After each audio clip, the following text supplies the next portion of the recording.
Liam, what happened? We got done with some of the last batch on me. The bikies bailed me out, but now they say we owe them 200 grand. We can't be naive. Let's just go. All right? Things will be better when we're away. Just me and you, yeah? You're with me, right? Well, look, we need to find somewhere to crash, so to speak. Where?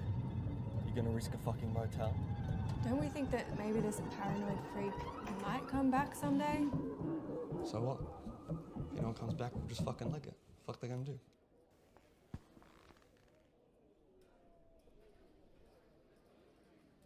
Hey, listen! He's willing to chop a guy to bits. What do you think he would do to me? Do you have a chance to fight for your survival?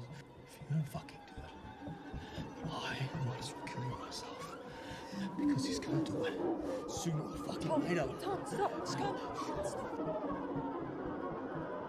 We'll sleep downstairs tonight, alright? Easier to hear if anyone comes back, easier to get out. They can't block all our exits. Famous last words, Tom.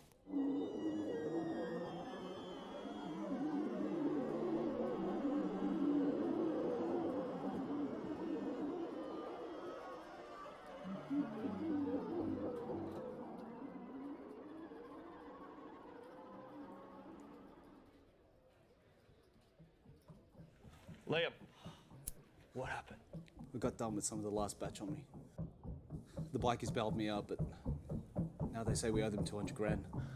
We can't be naive. Let's just go. All right? Things will be better when we're away. Just me and you, yeah? You're with me, right? Well, look, we need to find somewhere to crash, so to speak. Where? You gonna risk a fucking motel? Don't we think that maybe this paranoid freak might come back someday? So what? If anyone comes back, we'll just fucking leg it. Fuck they gonna do?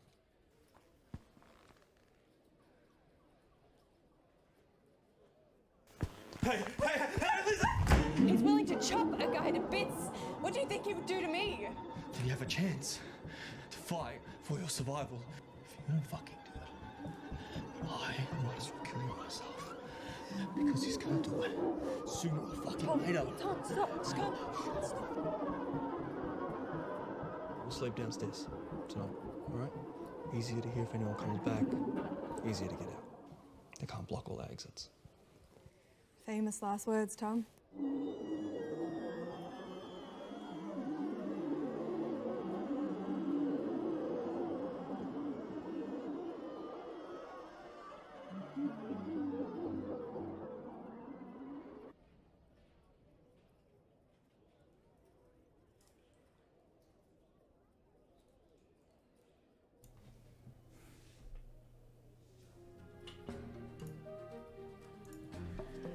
All right.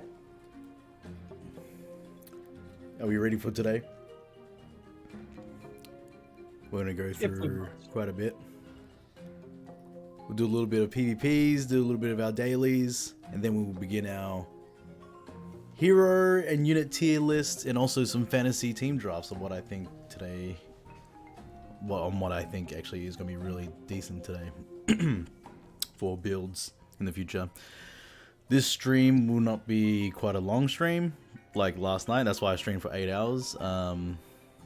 But today might only be for 4 hours or so. But we'll see. Griefy, thanks for the follow. Zidios, what's going on? Angry Beard, how you doing? I also want to shout out to The Real Money for being the first subscriber. Yes, we made affiliate. We made it last night, as soon as we finished our stream. So, North American beta when? I have no idea. I have no idea when that's going to be. Still not sure when that is. In the Twitch, in the Discord channel that we have, I think there's a few Blizzard employees that are sort of helping us answer some questions and stuff like that. Give me an account? Hell no. Hell no. You're out of your mind, man. Out of your mind. All right. I've tried, believe me. Alright, so today we're just gonna do a little bit of our warm up, get some PvP going. I got a feeling I will buy Baron Rivendare today. I thought about it. He is in my shop. We will have a look at it in a few seconds, but yeah. So It's just now amazing. you'll start seeing some ads running through. I'm trying to keep the ads to a minimum throughout our streams. Next week I will be trying to keep to an average of 4 to 5 hour streams every single day and 5 days a week. And most likely we'll be changing to like 5 p.m. to 10 p.m. Australian Eastern Standard Time, just so we can keep on a schedule, so we can keep it nice and tight. There will be some times where I will be most likely doing longer streams. So I'm just trying to think of like when I would actually do that. But yeah, so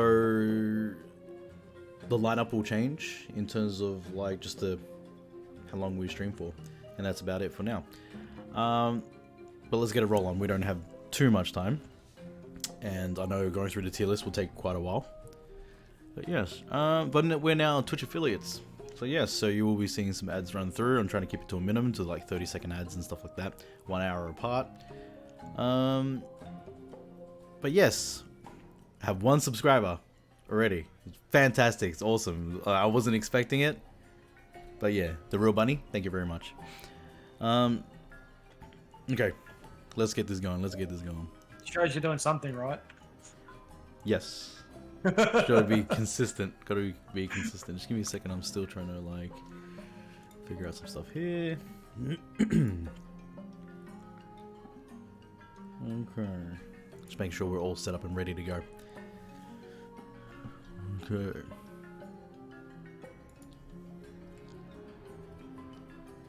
I'm just going to mention it's amazing how just after like last night your impression about Baron Riven has changed.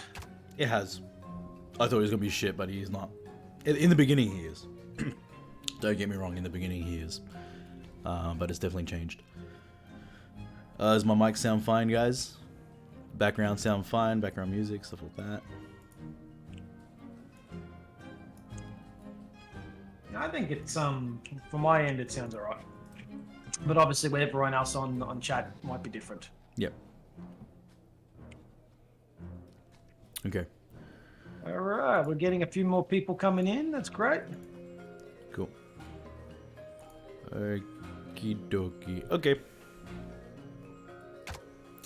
Let's go over to our gameplay. Alright. So, let's just go right up. Boom. I didn't really get that much today. Did not get that much. I only got Dark Iron Miner, and I was really thinking about it too, to actually buy him. And I'm not gonna buy him, but I will not take. I'll definitely do not want to take a pass up on Baron Rivendare. I feel like I don't need to trial Thalnos, because I think Thalnos is gonna be straightforward. He's gonna be so easy to use. But I do want to learn how to get that strategy done with Baron Rivendare. So we are now going to buy El Baron. Do you reckon that with the amount of people using Thalnos that Blizzard will probably nerf him?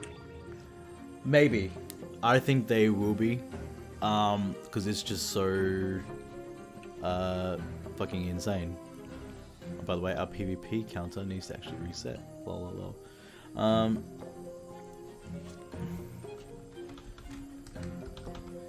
Cool. Save that. Alright, we got Baron Rivendare now. Because I thought about it last night. I was like, yes, I want to use it. And I also want to see what we get next. Ooh.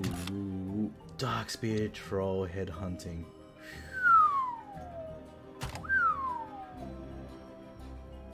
On kill increases attack and movement speed by 10% as... Ooh. Let me think about that. Let me have a think.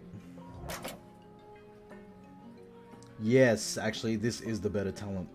That is the better talent for Darkspear Troll. The healing is not ideal right now. Because he does get like 1 to 2 shotted, so I don't see the point of healing him. We do have access to Huntress Crystal Glaives.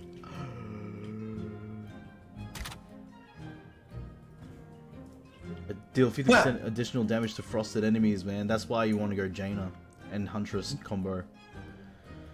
Woo! Powerful, powerful, powerful, powerful.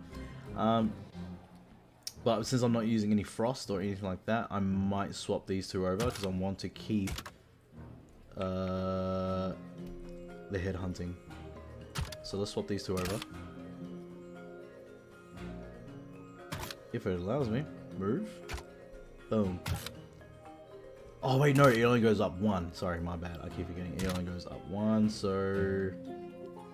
Or else it'll get deleted tomorrow. So remove that one down.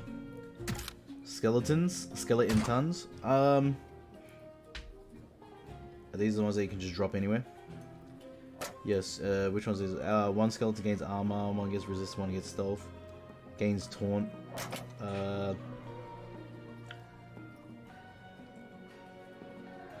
Or claim a remote resource.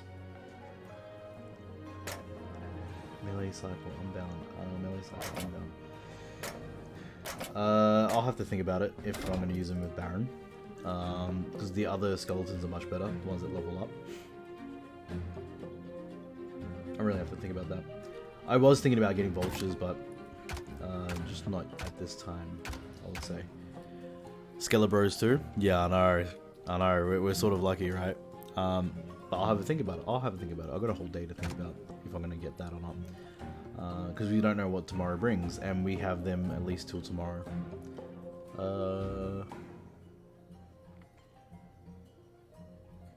So yes. Okay. We now have El Baron. El Baron Revenir. Army of Dead. I reckon I'll be able to put him to really good use. And I got him because I want to get more gold. Technically, I just want to get more gold. So... Because I think from here we can do 4. Yes, we can do 4 from here. We can do, yep, 5 from there. And 5 from there. We won't be doing any progression today. I might do that off stream. Or over the weekend. Because we do have now access to Lordaeron. 4 gold, Skelly Biz, best in slot. 4 gold, Skelly, best in slot.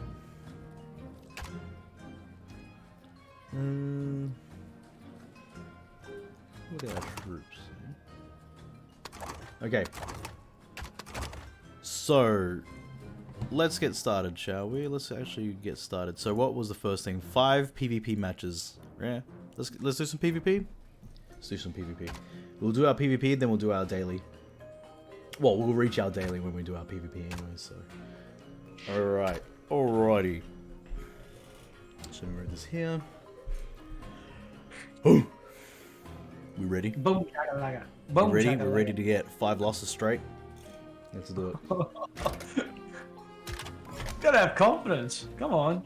No, you gotta set your expectations really low, and then you won't be disappointed. That's, one win, yeah.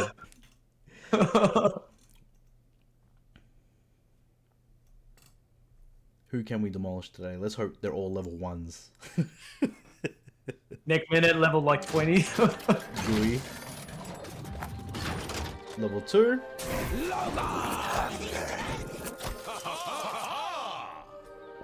Thanos comes out immediately with his healer. Can we kill him? Yes, we can. He just chain lightning my dude, I think. Like, get him. Oh, it's Arcane Blast. Ooh, but he can't level up. He's Thanos. Okay, we're just gonna save for a massive push here. Right straight through under the bridge.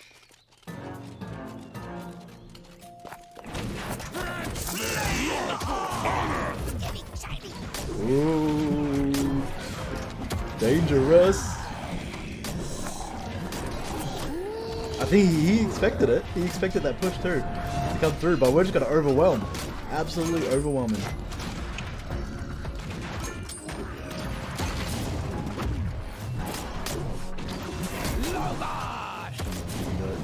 Do it. I've got a feeling Thanos is about to come out soon again. Not your best mate. Gotta cycle through my units real quick. Send another one out here. Cannot let him live. We cannot let Thanos live. Technically, I could just backdoor, but I want to get rid of Thanos. Or maybe not. Maybe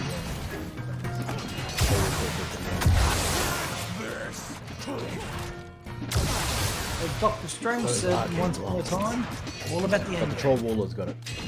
Boom! First win. We feel good, man. It's all downhill from here. Yeah, it's all downhill from here. That's right, guys. We're going downhill from here. We're gonna lose. We're gonna lose all the way through. Ready? 1-4. We're going 1-4 today.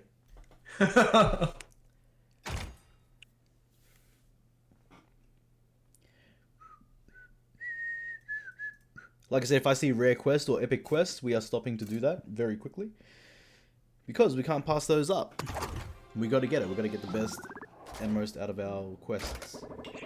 We are 101. 101, baby.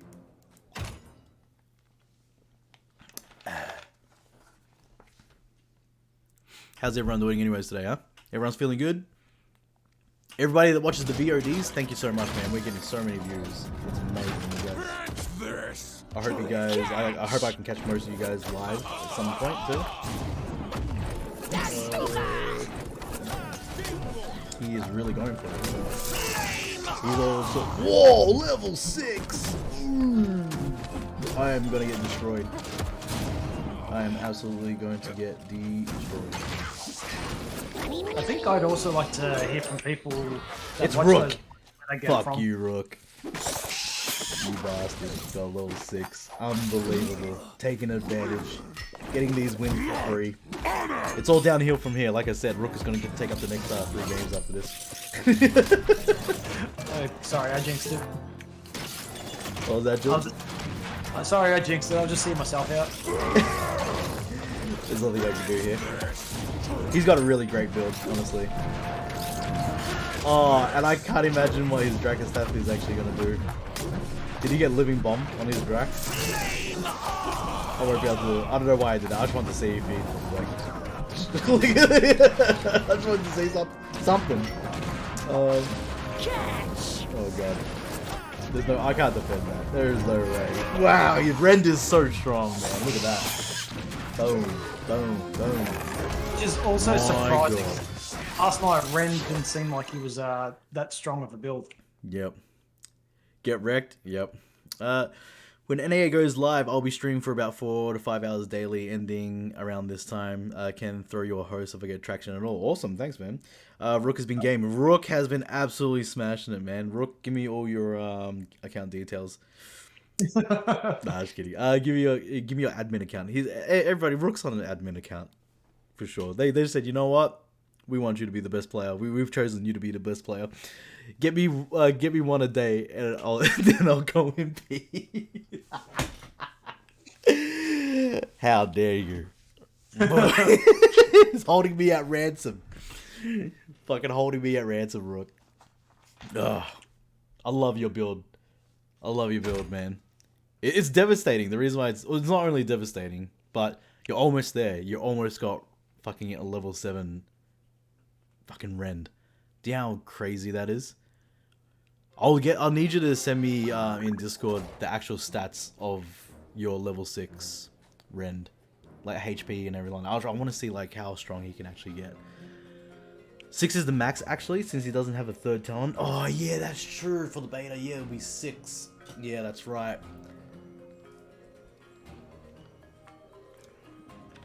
I happen to get 2 leader upgrades in a row after the dungeon. Oh, you're disgusting. Admin account. You're just choosing. You just got access to the whole entire list, don't you? And you're just choosing what you want, aren't you? Come on, let's be honest. It's right. You can tell me in secret. Come on, mate. Yeah, we You can won't tell me tell in secret anyone. in this chat. It's all Tell right. us. We won't tell anyone.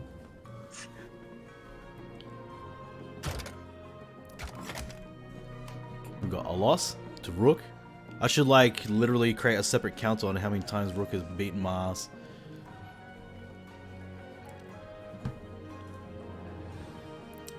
(1,721 HP), then area damage.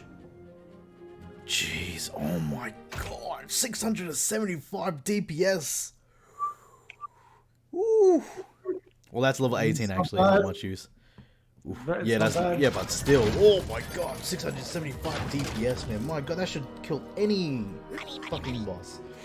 It's disgusting.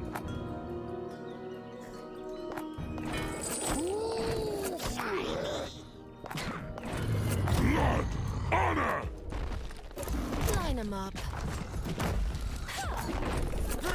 This. Turn around to attack. Turn around to attack. Yes. Yes. Come on, can we get him?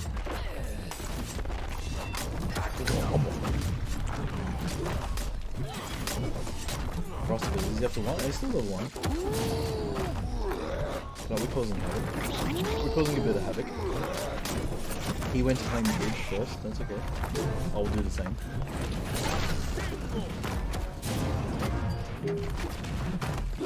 Oh look, Stone Victoria went back to actually fight the tank. That's great. What's the plan? You telling me he wasn't supposed to do that? Jaina. Jaina is ever more proud. Wow.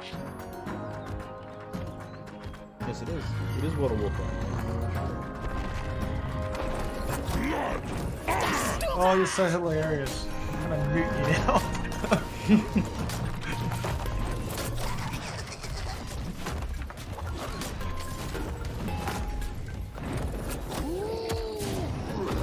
Line 'em up. Reaching? Yeah, it is reaching. I think it's still going. Yeah, we still. Alright.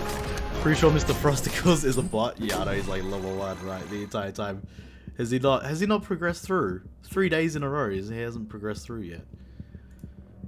Oh well, it's a free win though, it makes me look good.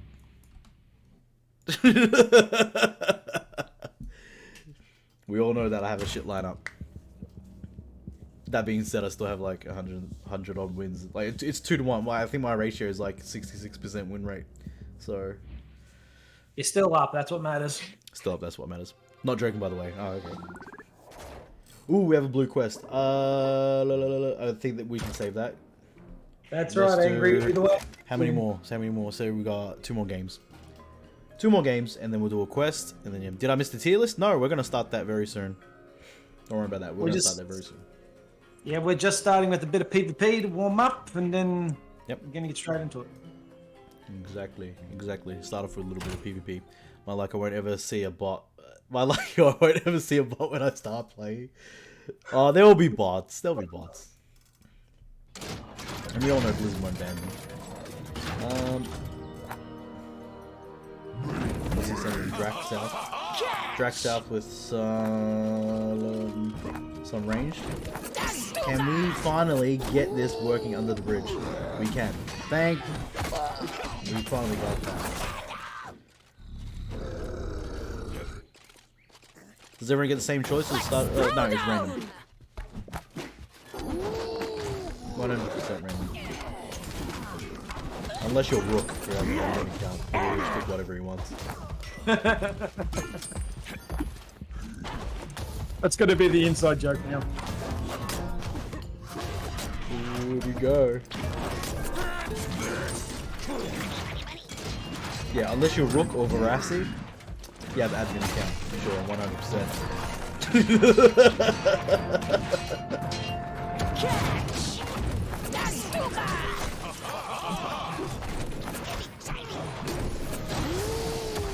I technically don't need to worry about the minions on the right. If I'm doing this push, I should just be going straight to the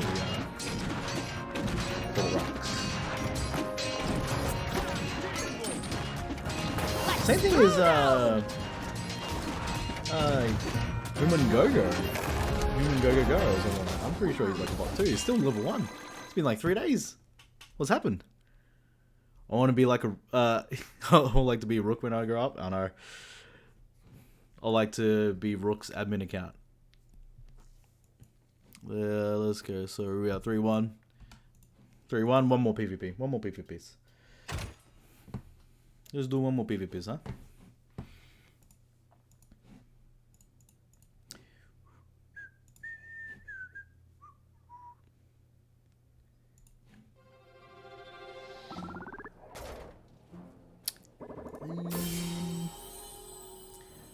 Okie dokie. Claim reward. Oh, we get to claim it already. It's just EXP.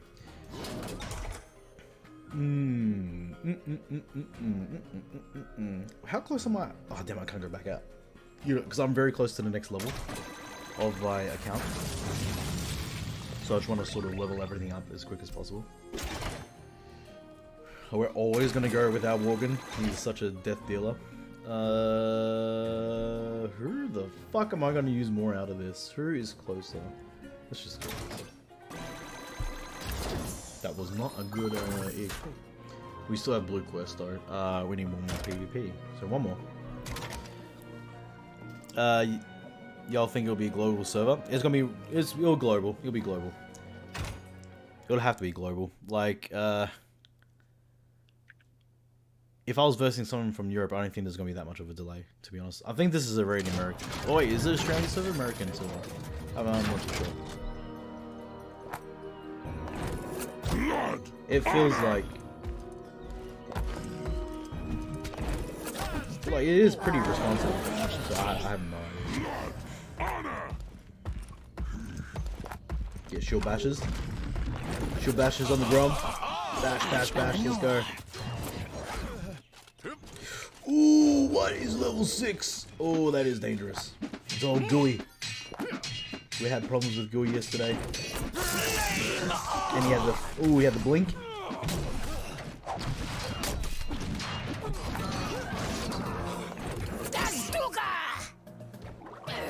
He's got a level 5 Flame Waker. I don't think I'm gonna take out those air units right now. I don't know why I did that. That's a big mistake.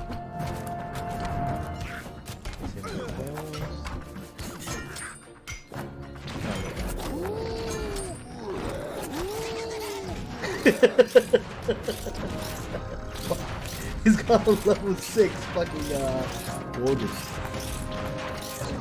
That's gonna be so deadly. No, there's nothing I can do here. Line 'em up. Oh! Of course. Of course. That's alright. What are we? 3-2? 3-2. That's enough for today. That's alright. I'm very happy with that. I'm content with that. Oh, I see what you're doing. You're ending while you're on a high. Hell no. I'm starting to notice everyone's definitely got a better lineup than me. Quote, yes, we'll have regional servers to optimize a single player experience. Okay, so that's regional server single player experience. However, we're also looking to make sure that people playing from different regions are able to group and play together. Yes. That was the second player. Who's then Gooey. Ooh, let's quickly do our quest. That makes Footmen really close to leveling. I am gonna do that. We're gonna have a hard time killing them in this one, but we'll be alright. Not surprised. Let's go. Let's go. Angry said that was the number 2 player.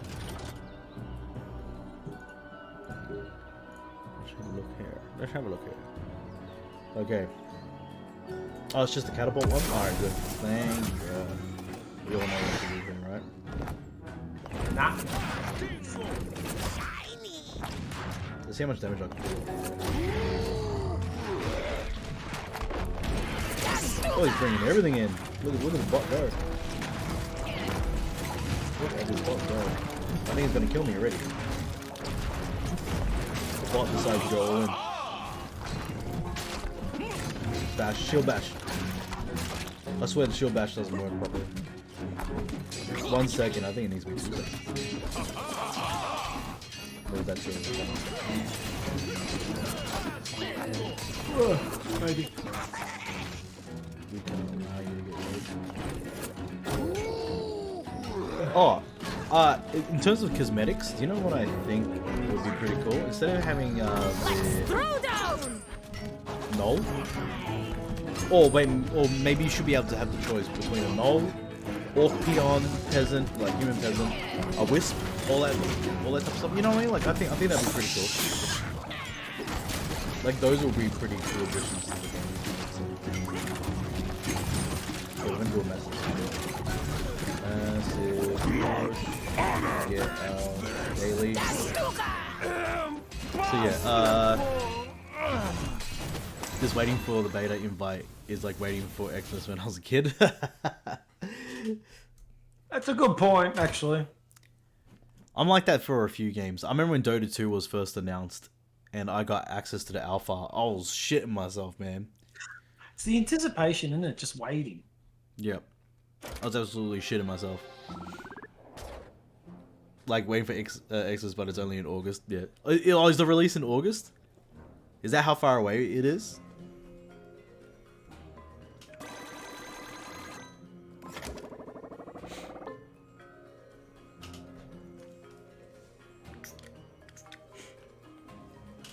It feels like a long wait. Yeah, it's a good point. No, it feels like... Yeah. Ah, okay. Yeah, that's just the feeling. Yeah, I gotcha. Imagine if they settles next year. Oh! I could already hear people starting to shed some tears. Yeah. Imagine if they settles next year. No.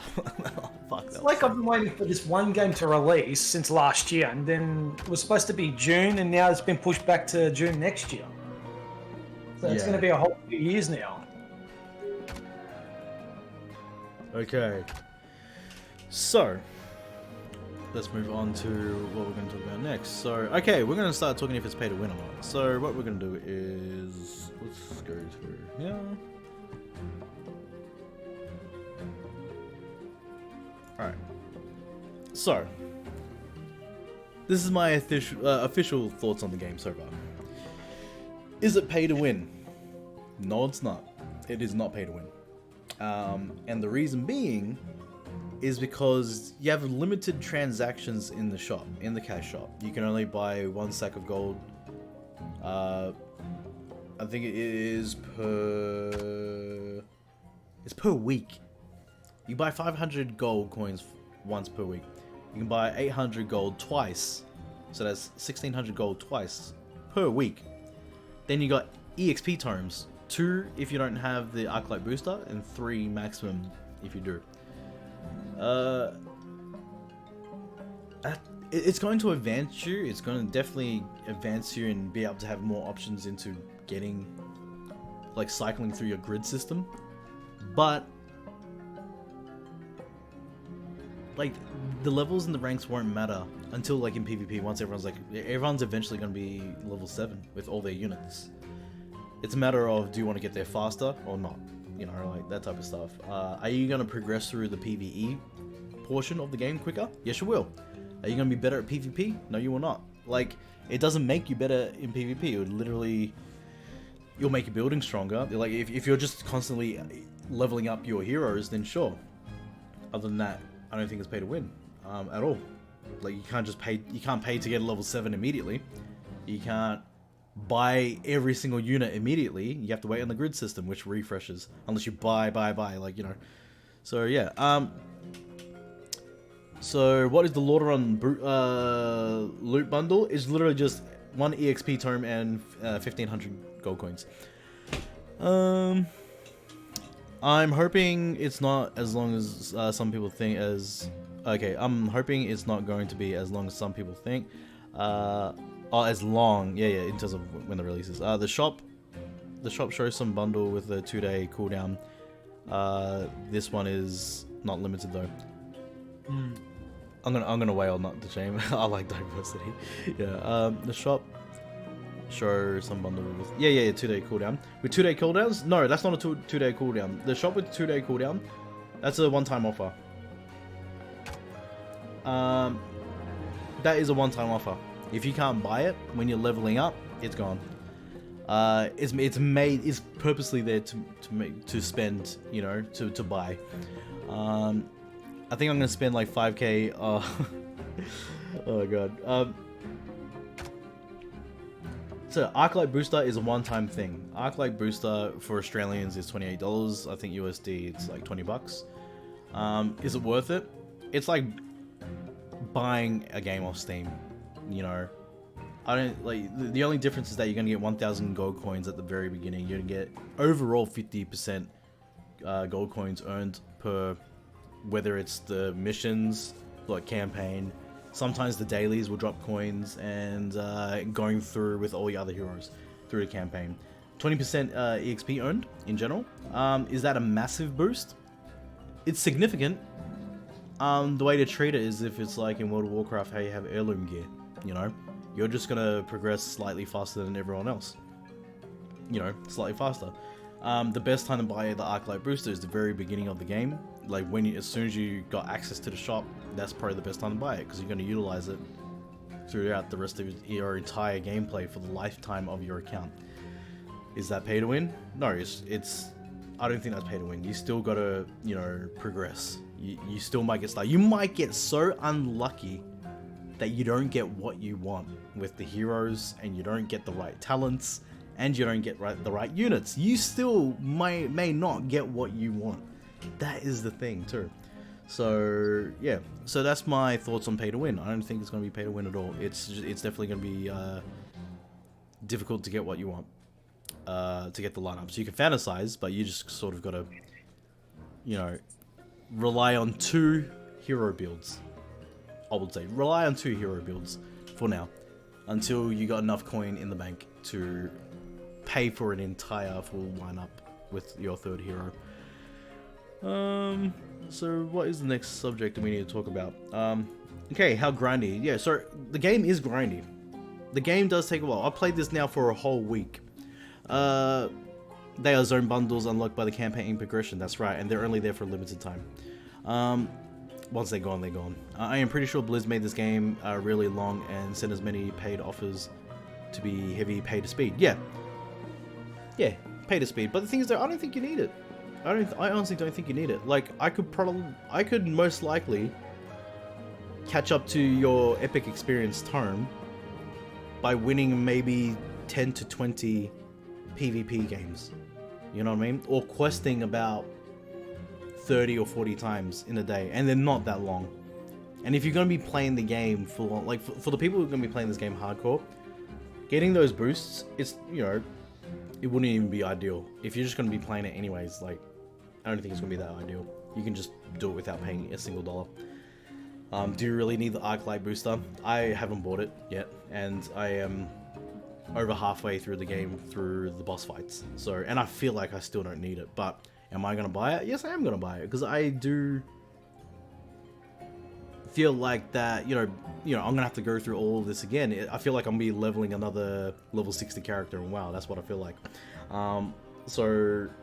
But I will be playing this competitively, so I will be trying to create the best builds. I'm going to play it religiously, every single day, PvP. I'm going to try and be one of the best players, because it's fun. I'm actually having fun. Like, at first, I thought it was going to be pay to win. At first, I thought I'll be stuck on the first 2 areas of the game, but I wasn't. At times, it felt like it, but then you start realizing that you can improve your gameplay and how you play your units. So, yeah. Do you know if it's better to have a few selected units so they level faster, or get a lot of units so the account level goes up faster? I feel like having a few selected units, so when you get your second free hero, you can just get, you know, you can just utilize your units' levels to help you push your second hero through all the campaign again. And then you can just slowly build towards a hero that you want to get in the shop when the time comes. How much XP is the legendary XP tome in the shop? It's based on your account level.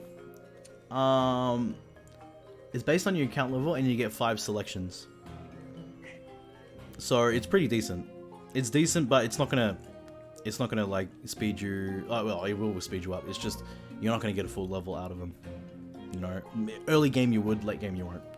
Especially when you're trying to get to your units level 20 and 30 onwards. Definitely won't be. What else is there?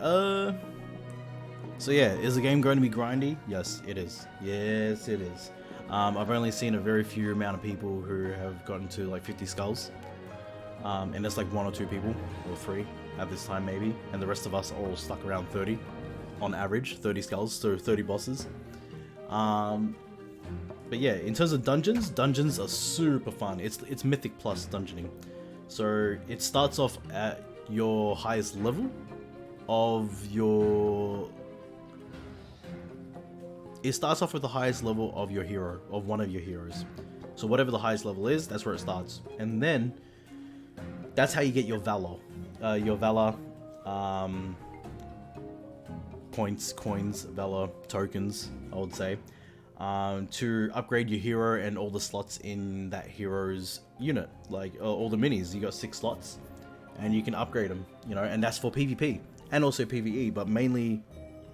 If you want your PvP units to be stronger, that's the way to do it. Like, you have to get a talent. 1 or 2 talents will increase the unit's level by 1 and 2. There's 3 overall for everybody, so that's where you get your first 3 levels, or your 3 levels in general. But then you have to get your other 3 from doing dungeons, and most likely raids too. So, we haven't been able to see raids yet, but that's where it comes from. How much is the legendary XP tome in the shop? It's 500 coins. Is it 500 coins or is that just epic? That's just epic. Legendary, I have no idea.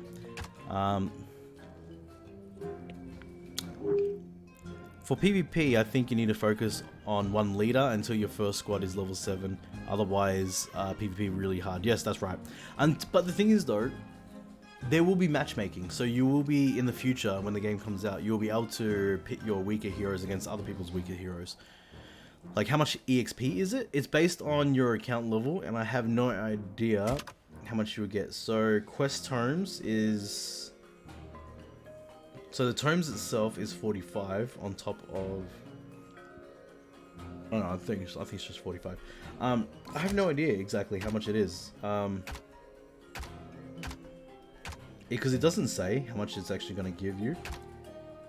XP tome. When I can't even click on them to even find out. Yeah, it's definitely based on your account, and I can't check right now. So yeah. And that is my... I think that's my review of those parts of the game. Pay to win and how grindy it is. But yeah, you don't want to beat the game in like 2 seconds. Like, look how long Clash Royale takes. I'm still trying to level up, and it's taking me like 3 years. I'm like level 13 or some shit. Because I can't beat everyone else. Everyone's using the same exact units, you know, in every single fight, which is boring. The map's the same. It's boring. But yeah. So, okay, so now we are going to go through the tier list, and we are going to go through... By the looks of it, heroes. We're going to do our hero tier list first. Right, you guys ready for that? You guys ready for that? Alright, let's switch over.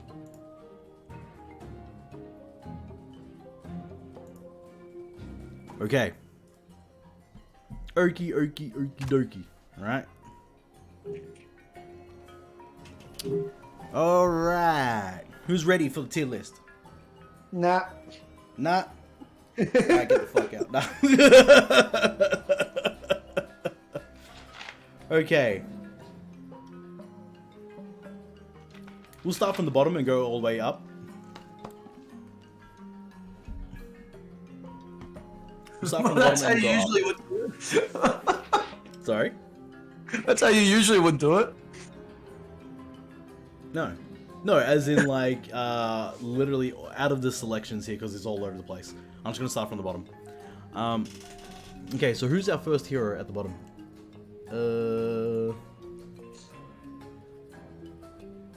Actually, you know what? What we'll do is we'll go through the actual leaders on the phone. So let's go through... Okay, here's the first one down here. Look. Okay, we'll start from here. Thalnos. Blood Mage Thalnos, right? Where is Blood Mage on here? Can anyone see? Here he is. Here's that doofus. Alright, he's definitely in S tier. He's got to be one of the most strongest motherfuckers in the game. Bar none. For sure. It's alphabetical order for except for the last 4. Who I had to add later. Oh, okay, yeah. No, cool. So Blood Mage Thalnos is definitely S tier. If you see him, you got to pick him up. And the reason why is, let's go through all his talents again. Playing a spell increases his attack speed by 30% for 5 seconds. That is pretty quick. Periodically stun the nearest target and steal health from them. These are both good talents, and we don't even know what his third talent is going to be yet. He can be such a problem in every single PvP battle.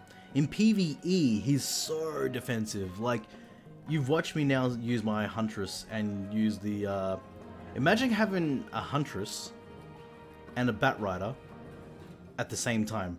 That's literally Blood Mage Thalnos with the perks of playing spells like Arcane Blast and leveling him up during battle. So in PvP, you can immediately get him strong as shit. But that means in PvP, you don't just throw your Blood Mage Thalnos immediately onto the field. Unless you see a big army coming, or where you can use your spells, and you can just go pop, pop, pop. Now he's, you know, now he's fucking like level 7, level 8, level 9, like, towards the end of the, you know, high tier PvP game. He is so strong. Let's go through his stats real quick. So 140. So this is base stats too, by the way. This is not the, you know, this is not what the stats will be like when you get him. There's gonna be a lot higher than that. His attack speed's so quick, 1.4. Imagine getting 30% attack speed for 5 seconds as well. It's just whoosh, whoosh. It's gonna be so quick. You'll be able to maul single target units and air and ground units. It's just, they're all dead. The range is 8.5. That's 0.5 off the Headhunter. That is still so far range. It makes him so good at defense and so good at with the offense in general, no matter what. During this part, we won't talk about like what's going to go best with him. We're going to do that later, like in terms of fantasy lineups. We'll do that later on. But yeah, like Blood Mage Thalnos has got to be, if not the best unit in the game, the best, like, S tier. If you see him, most likely you will pick him up. Because we're talking about both PvP and PvE. He's absolutely going to destroy everything so quickly.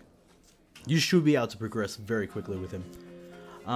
Okay, so let's check out our next leader, our next Sneed. Let's go, let's find Sneed.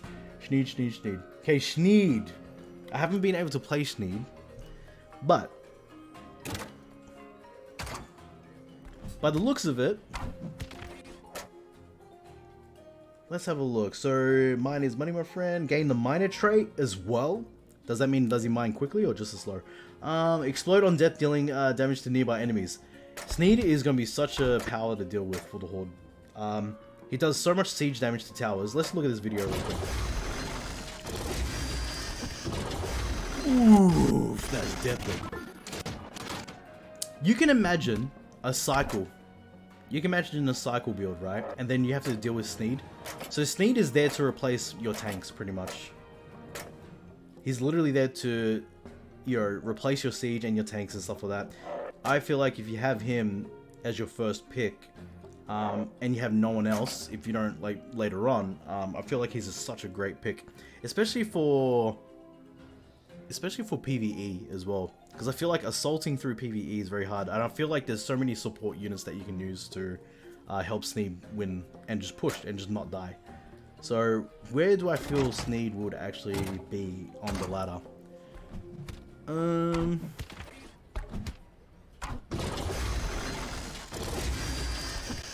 Because the question is he better than Grom for the Horde? Because we also have to take into account their faction. You know, are they the best out of their faction as well? And I feel like Sneed will be most likely the best out of the Horde's faction, for sure. So we'll put Sneed in actually A tier for now. We might swap this around later on. I'll put Sneed up here in A tier. Game is sounding a bit too loud. Okay, let's drop this a little bit.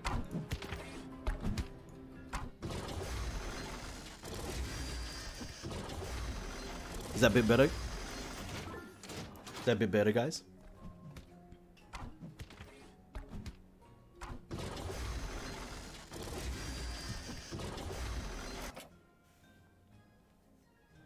Is that better, Jules? Yeah. Okay, cool. Yeah, so we're getting comments at it is, yep. So yeah. So I'll just say that again. So Sneed, if he's your only horde pick, I would choose Sneed out of Grom or Khan Bloodhoof. But Khan Bloodhoof I feel like is definitely slightly closer to Sneed's level as well. But we'll see when we get there. We also take into account that Sneed is very hard to kill. He'll self-destruct and he'll damage nearby enemies. Don't know how much that will be, but at least if he's gonna die, he's gonna cause some damage to everyone. You know, at least he's gonna do that. He gains 2 gold every time a siege damage. Anytime a siege damage unit destroys a tower. Anytime a siege damage unit. That's not just him. It's all siege damage units. It makes him such an incredible foe in PvP and in PvE, because the more gold, the more you can cycle. Cycle. You really think about it, you know, really have a think about that. Yeah, that's why I think he's an A tier hero. Okay, so who's next? Oh, Drakaseth. Poor old Drakaseth. Your best mate. Poor old Drakaseth. Oh no. He's great at killing tanks. I give him that. But for Blackrock, for the faction of Blackrock, I guarantee he's the weakest. Grants nearby allies the resistance trait. That's great and all. That's great and all. But the thing is though, the only talent is good in my opinion for him is every 3rd attack lunges forward, piercing through all nearby enemies in a straight line. The reason why I don't think the grants nearby allies resistance trait is good is because if I was going to pick Drakaseth, I'll most likely go Holy Nova as well. And get the talent to give him armored. You know, armored and resistance and shit like that for like how many seconds it was, which we'll go through later. You know, that's what makes that talent redundant a bit, you know, if you're going to do this. Because if I'm going to choose Drakaseth, a 5-cost hero,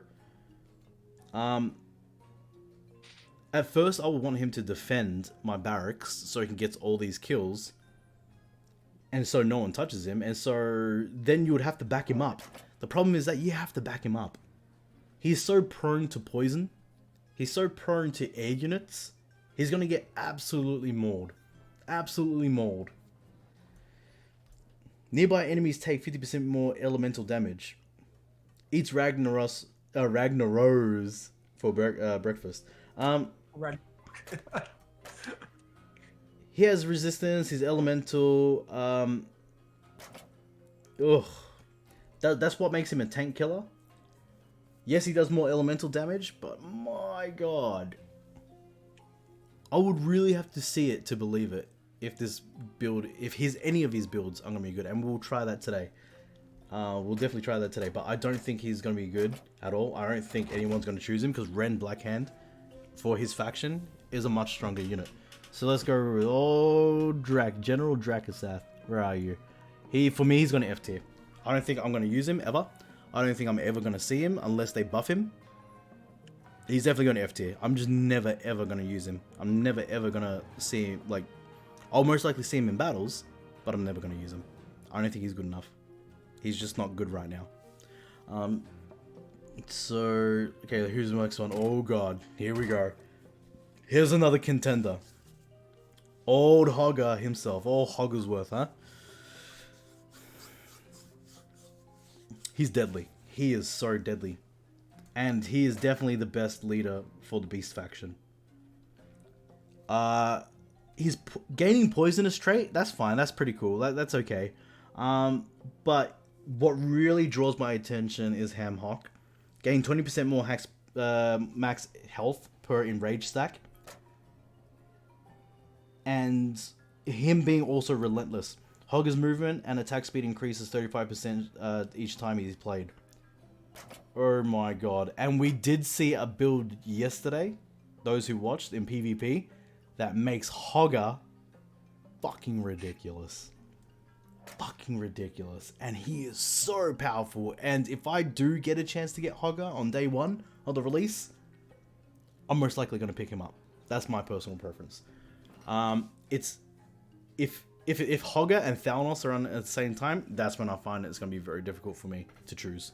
I will have no idea who to choose, but most likely Thalnos because of the range and hitting air, and it's going to be much more useful in PvE to progress. But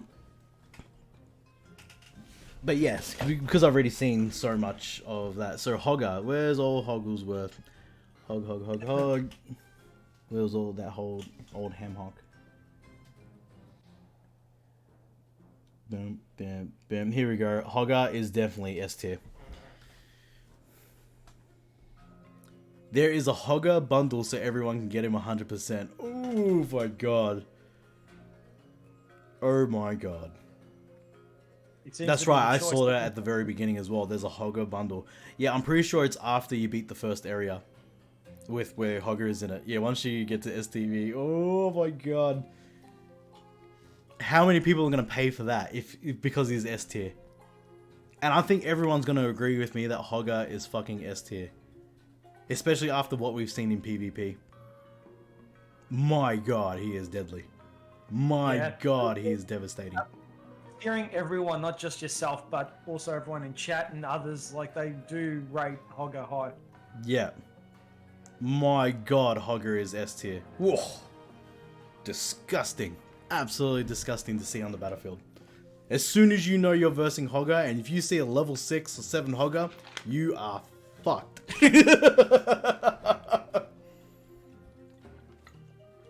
Good luck. Unless maybe you have a really good counter build, which I know who most likely that will be. But I'll need to see it in action before I can judge that. So that's Hogger. Who is next? Okay, we have old Chalga Razorflank. Chalga,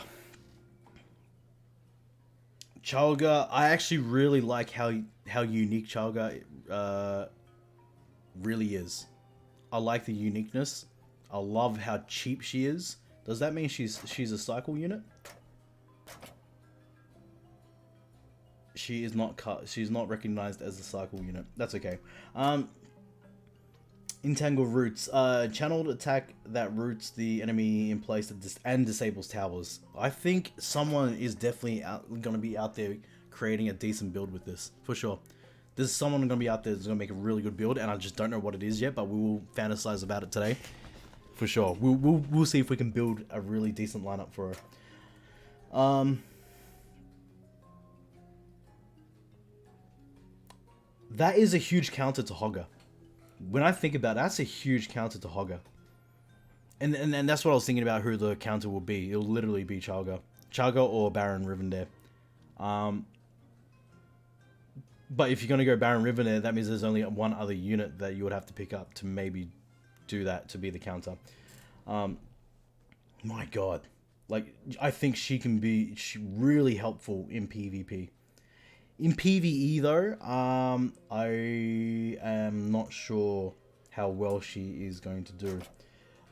Roots 2 additional nearby enemies but deals half the damage. See, like, that's really good.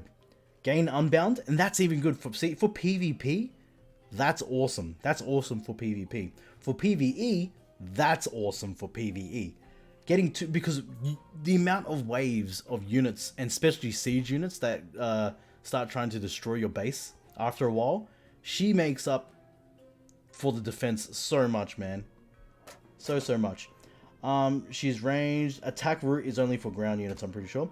Attack routes enemies. Is she? Oh no, she can do air units. I'm pretty sure.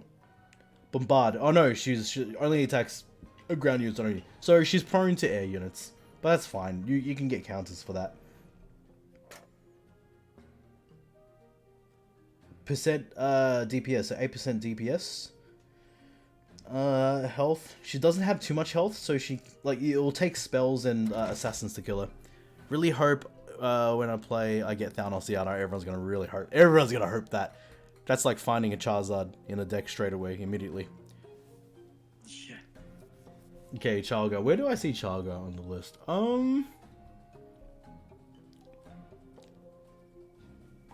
I think Chalga right now, just right now, Chalga will be, I'll say C tier. I'll put a C tier for now, and then I'll make my final decision towards the end once I see all the heroes there. C tier because I still haven't seen it in action. But I know that it can be good. I know it's going to be better than Dracosath. It's just, we need to find a better build for her. And we don't know what her third talent's going to be. So, but right now, I feel like not many people are going to be using her. She's not appealing to pick up when you have the choice to pick her up. So, no, it's definitely not appealing. Okay, Tyrion, Fordring. Tyrion Fordring. Gain a magical shield at 30% health, absorbing all damage for 5 seconds. That is devastating.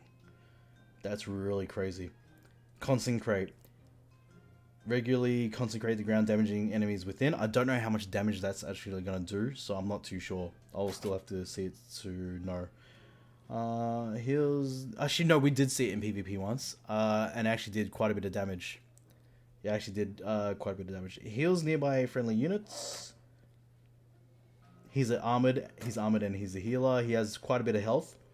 Quite a bit of healing. 160 healing. That's a lot. Yes, he's slow. Of course he's slow. He's a tank. He is such a good all-rounder hero. I feel like you can get through PvP and PvE. Like, mostly PvE quite well with him. He only costs 4 gold. With the right units, obviously the only thing that he's prone to is poison. But he's going to out-heal the poison. I got a feeling he's going to out-heal the poison, so he'll be fine. What else is there?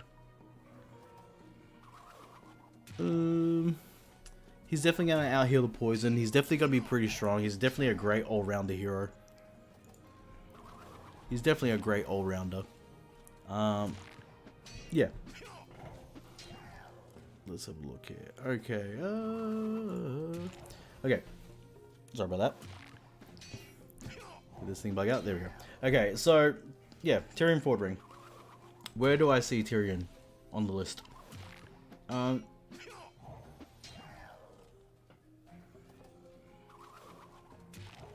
do I see Tyrion on the list? Okay, so I do see Tyrion on the list, maybe...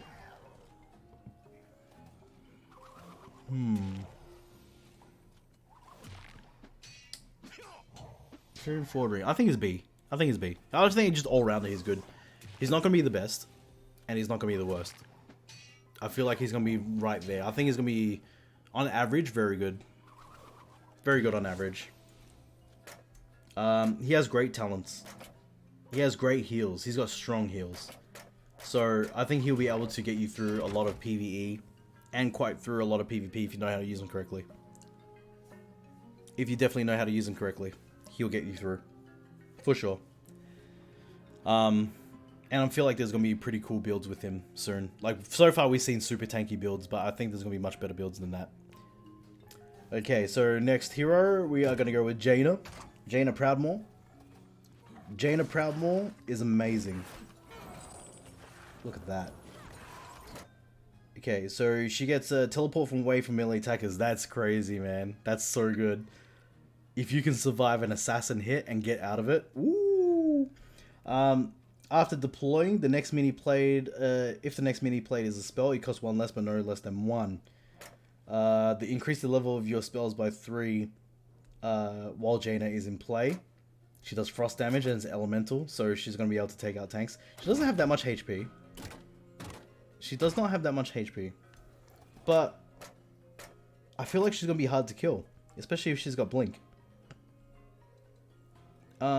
7 range, it's not that... See, that's the thing. The range is not that far.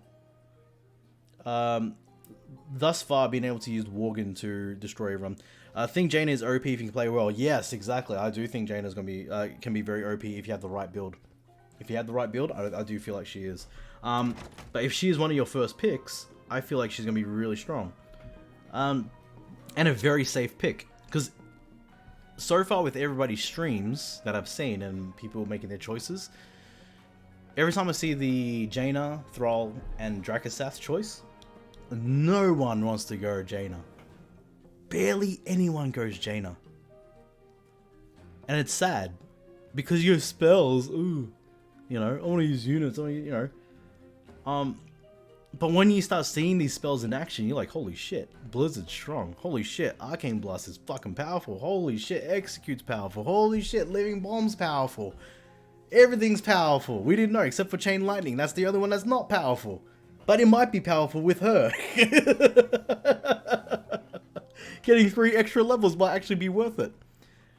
So, Jaina Proudmoore, I feel like is A tier. She's definitely up there. A tier. She's going to be not the best. She's going to be right there. You'll get through PvE and PvP just fine. She's going to be so strong, very versatile. And you know what the best thing too is that you can change your whole lineup except for your spells, and she'll still be good. Like, you sort of want your core 2 spells to be very, very strong. But the thing is though, you can just swap out the spells and they're always going to be good. They're always going to be good. They're going to be much more powerful. They're always going to be good. And then you swap out 4 units. You know? I think that's fine. I think that's absolutely fine. And I think she's an A tier hero unit for sure. Can you guys hear that plane in the background? It's flying right over. Just gonna wait for that. Me being a filmmaker, I'm just gonna wait for that. Just give me a second, eh?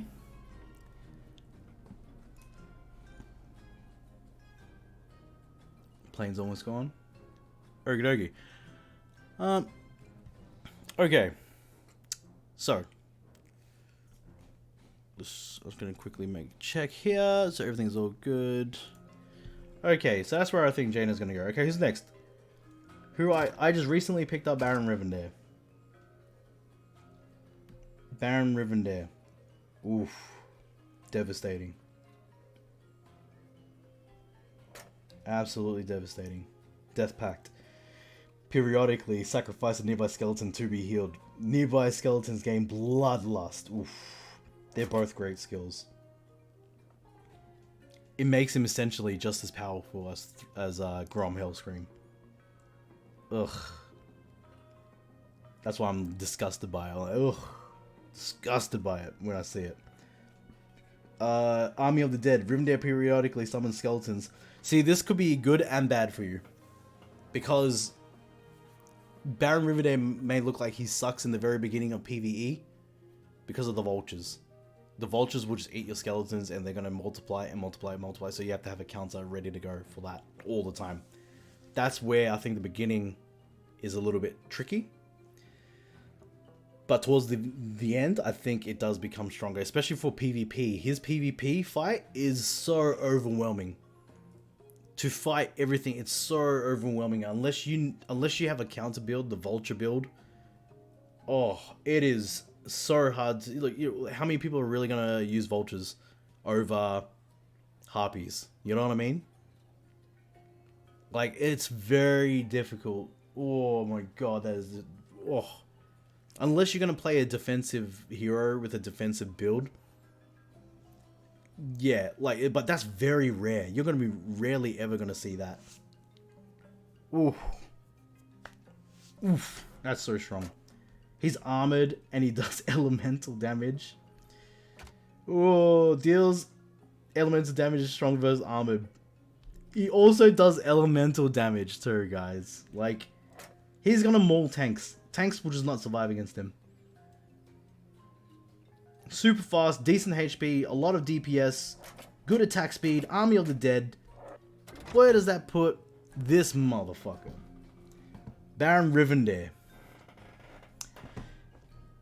Is he going to be able to kill Hogger? Is he going to be able to kill Thanos? Yes, yes, yes, yes. So, literally, he is going to be a problem for everyone, for sure. Making Undead the best heroic faction in the game.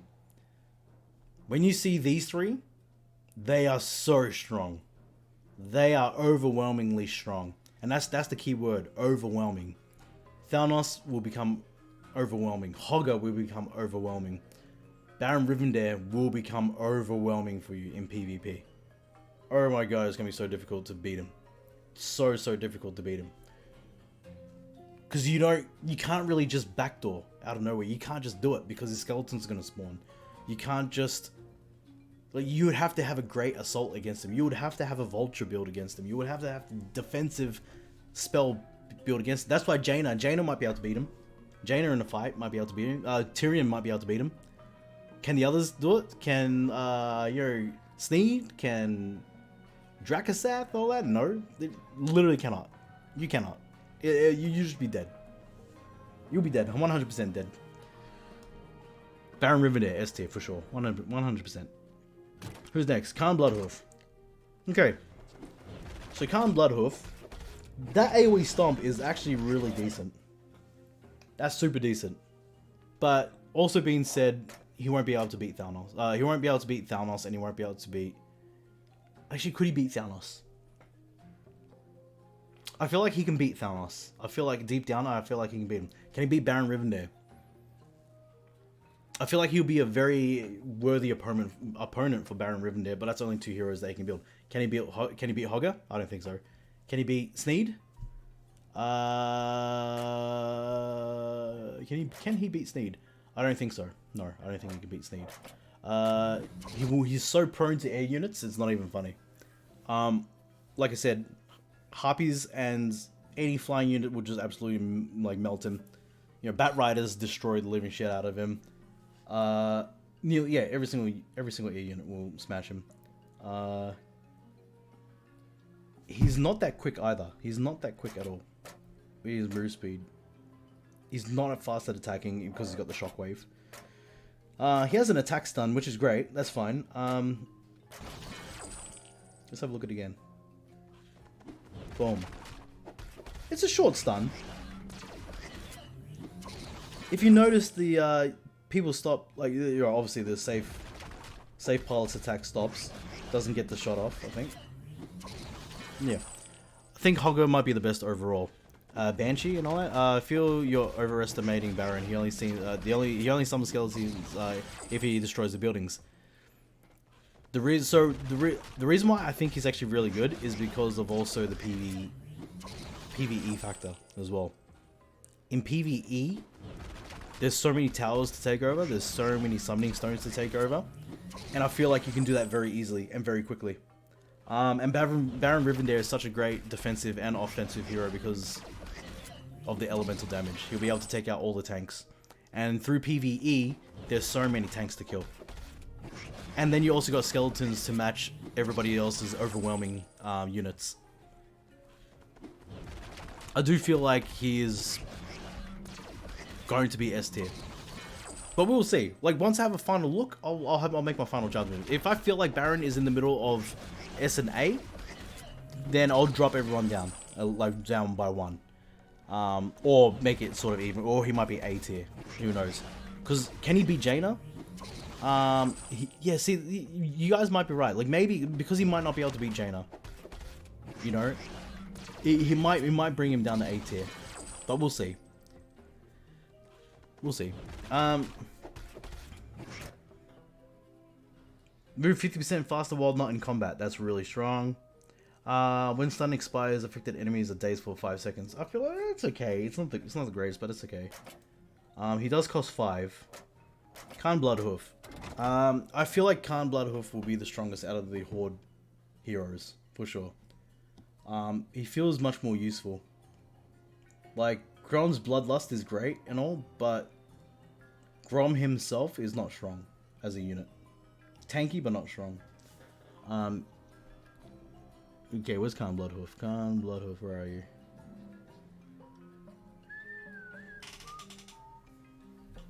Did I already put him out? No. Khan. Oop. Do we even have him here? Where is he?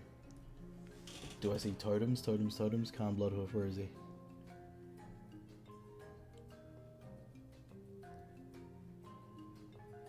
If anyone can spot him out. There he is. Okay, Khan Bloodhoof. So, I feel like Khan Bloodhoof is roughly here. I think he's a B tier. Okay, I've been watching videos with Baron. Can confirm the skeletons spawned after capturing. Yes, that's right. Yeah, exactly. They're after capturing. So imagine So imagine PvE and PvP. If you have map control, if you're very good at map control, you're going to overwhelm the other player. You are definitely going to overwhelm them. That's what makes him a very strong competitor in the game.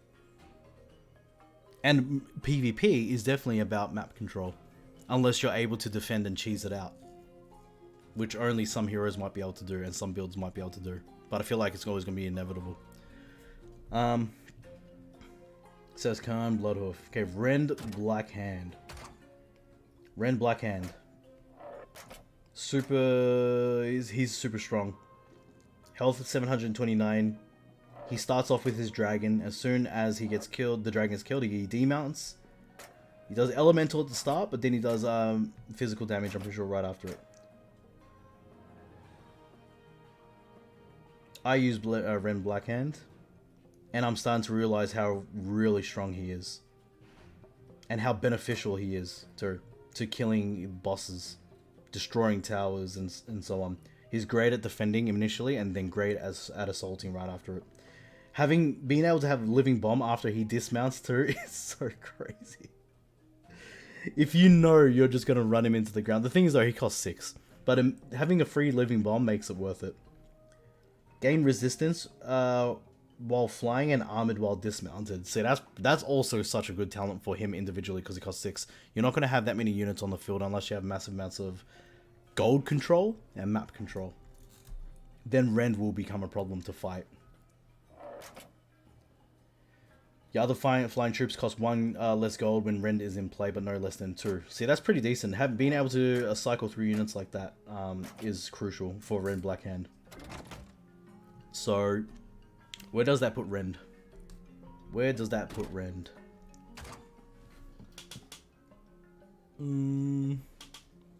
Where does that put Rend Blackhand?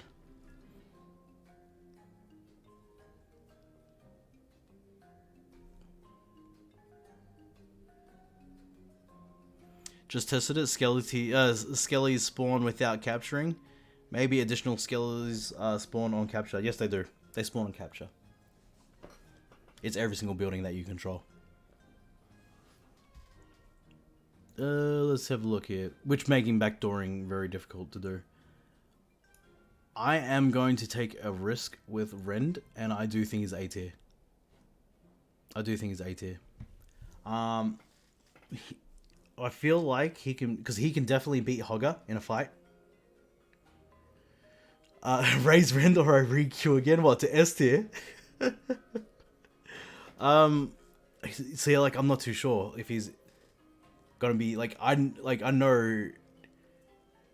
Now I understand what you meant, thanks. Yeah. Rend is definitely A tier. I feel like he's in between A and S tier right now. His dragon is very easily killed, but once he's on the ground and he has that initial charge, whatever unit he's charging is dead, instantly dead. Or building is gonna suffer quite a bit of damage. Makes him very formidable. But his cost is what makes him A tier as well compared to the others at the top.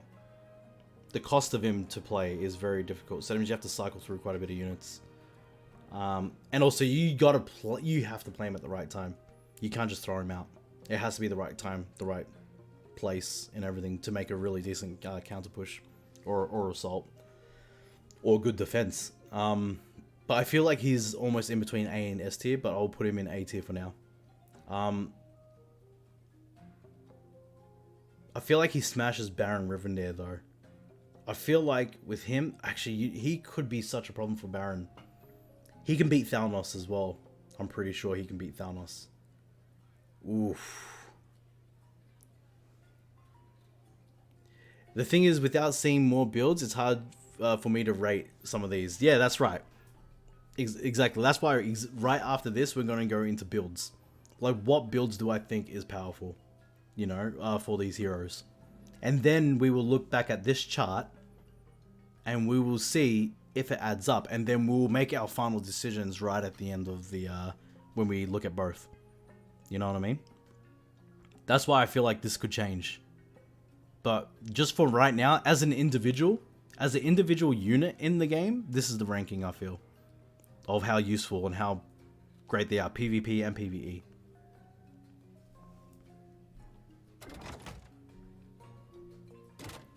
Maeve, Shadow Song. Maeve Shadow Song is a very hard opponent to fight. Such a hard opponent to fight. Fan damage 644 wipes out nearly anything. I want Ren to be better. I really want to main him. Ren is strong. Early on, it doesn't look like he's strong, but I do feel like he's very strong, especially with a good Blackrock build. A very good Blackrock build will make him crazy, absolutely crazy to fight. You just need to be able to get map control, and you need to be able to get gold quick as well to cycle through and get him out as quick as possible. Because when he's by himself, he's fucked. He's fucked when he's by himself. There's no way he can defend and kill everything by himself. Like Hogger can just absolutely run through all the units. He can run right past your air units. He can run right past your range units. He's just not gonna care if they're on the bridge. He's running right past you. He doesn't give a shit about you. Thalnos will just eat everyone's units, and Baron Riverdale will be able to just maul through everyone. So that's why with like Baron is such a good defender against tanks. Hogger is such a good assault and defender, and he's just, the more you cycle him through, is just gonna be absolutely pain in the ass to kill him. Thalnos is just all around great in every single aspect, I feel. But yeah, okay. So Maeve Shadow Song, decent amount of health, decent DPS, decent fan damage, especially being unbound and stealth and reactivating that. Maeve's cost is reduced for one of each unbound troop you play. Her smoke bomb spell, cast a smoke bomb spell at the deployed location. Periodically teleport to a ranged attack when hit. See, that's really crazy, and we've seen that already in PvP a lot. Oof, she's strong. I don't think I've beaten a Maeve as of late with my Grom, so can Maeve? I feel like Maeve can beat. You know what? I think Baron would have a problem with Maeve. I'm gonna drop him down to A tier for now, because I do feel like that Maeve is somewhat S tier. You're gonna get through the fact that she's unbound. You're gonna get through to a point where Maeve can destroy so many bosses in PvE. Maeve can get your ass through so many dungeons right now. Maeve can like literally destroy people in PvP very quickly. She's such... Not only the Phantom Knights hit air, like ground units, it also hits air units, and it's devastating. When you think you're about to fight back, she just spawns, and it's over. It's over for a lot of your units, you know, including Thalnos. You know, Thalnos will have a problem with her.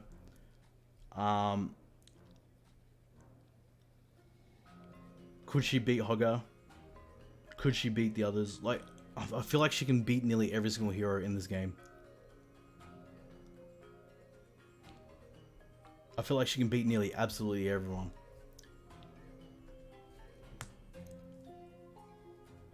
Yeah. So I think Maeve is S tier for sure. She's just so strong. She is so strong. Especially if you have a good lineup with her, which there are very decent lineups with her. Where is she? Maeve.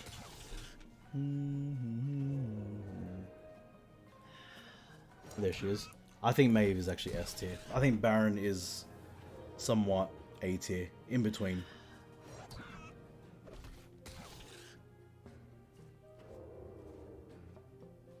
I think that seems fair right now. I think that seems very fair right now. Maeve is such a problem to deal with in both PvP and PvE. But in PvE, when you're using her, my god, she's so good. Great at defending, great at assaulting, and especially if you can use a few more unbound troops and decrease her cost, she is gonna be devastating, man. Woo! There's a build that I want to try with her to see how many I can get out on the field at once.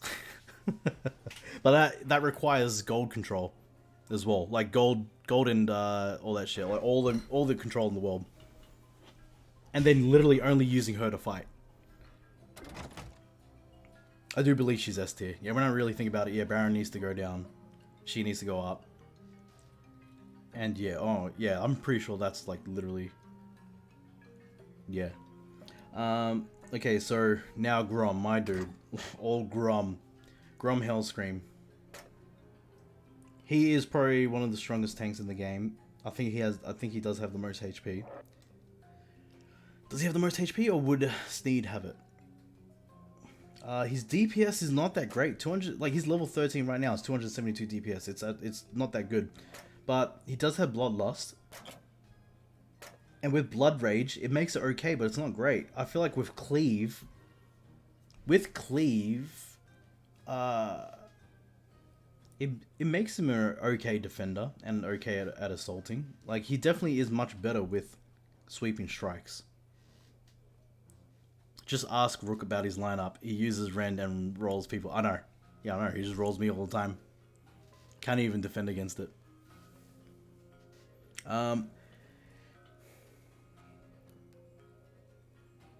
Oof. Everyone's build's gonna be different to mine after this too, though. Like, that's the thing. Like, I'll be going through this and thinking what I think it would be a crazy build. You know what I mean? But Grom. Where do I feel Grom is right now? I do believe Grom Hellscream, and a lot of people are going to be angry with this because like a lot of people have chosen Grom in the closed beta as their first hero, but Grom is C tier. Because if Grom can't beat Chalga, then there's a problem. If Grom can't beat Tyrion, there's a problem. This is in PvP. In PvE, he's only good when you actually have a full set of units on the charge. That's when he's good. But my god, is he shit at defending. He is so shit. And the fact that I've leveled him up, and he is so shit in the game. He's a shitty tank that can't defend himself. And he can't even beat Chalga. Oh. The only way to beat Chalga is like if it's one-on-one, he's gonna lose to Chalga. If it's one-on-one against Tyrion, I think Tyrion's most likely gonna kill him. I got Tyrion as my first hero, and have regrets. Sneed was my other option as well. Tyrion, you will eventually have a good build with him. You will. You will eventually have a much better build with him. It just takes a long time, I feel. His healing is so crucial. And keeping him alive is so crucial. I want to play. Yeah, no, here's people want to play. I think that's all the heroes that we've gone through. Alright, does that seem fair? I think that seems fair. I think most people would agree that this is what it seems like for now as individuals. Individual heroes. As individual units in the game. What can they do in the game, both PvE and PvP? In terms of their usefulness, stats, everything like that. And then once we create the build, which we're going to do next, fantasy builds, we'll see if any of these change. Pre-registered 20 times already. Yeah. Just make like 20 accounts and then just pre-register on all of them. But yeah, I think this is fair, right, guys? You guys would agree?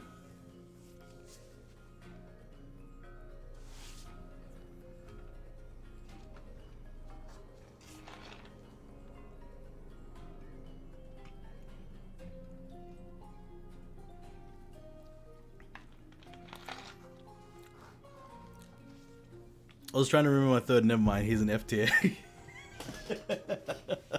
He's in the fail tier, for sure. Dracasath is 100% fail tier. I think he's like the most useless one, because if Grom can beat Dracasath. Tough calls at the top? Yeah, it is. I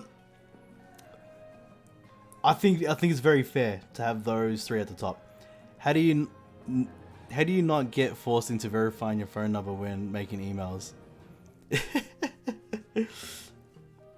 He just buys those $2 SIM cards. I do feel that those are S tier at the top for sure. I think they're very strong picks. Thalnos for PvP, PvE is super strong for sure. He's super strong. He's the only ranged unit, a ranged hero in the game that has big AoE and that you can level him with spells and keep him alive that way. And there are ways to keep him alive and make him keep going too, by the way. Right? There are spells to literally make him keep going and keep fighting. And there are units to make him keep healing him and just keep him going.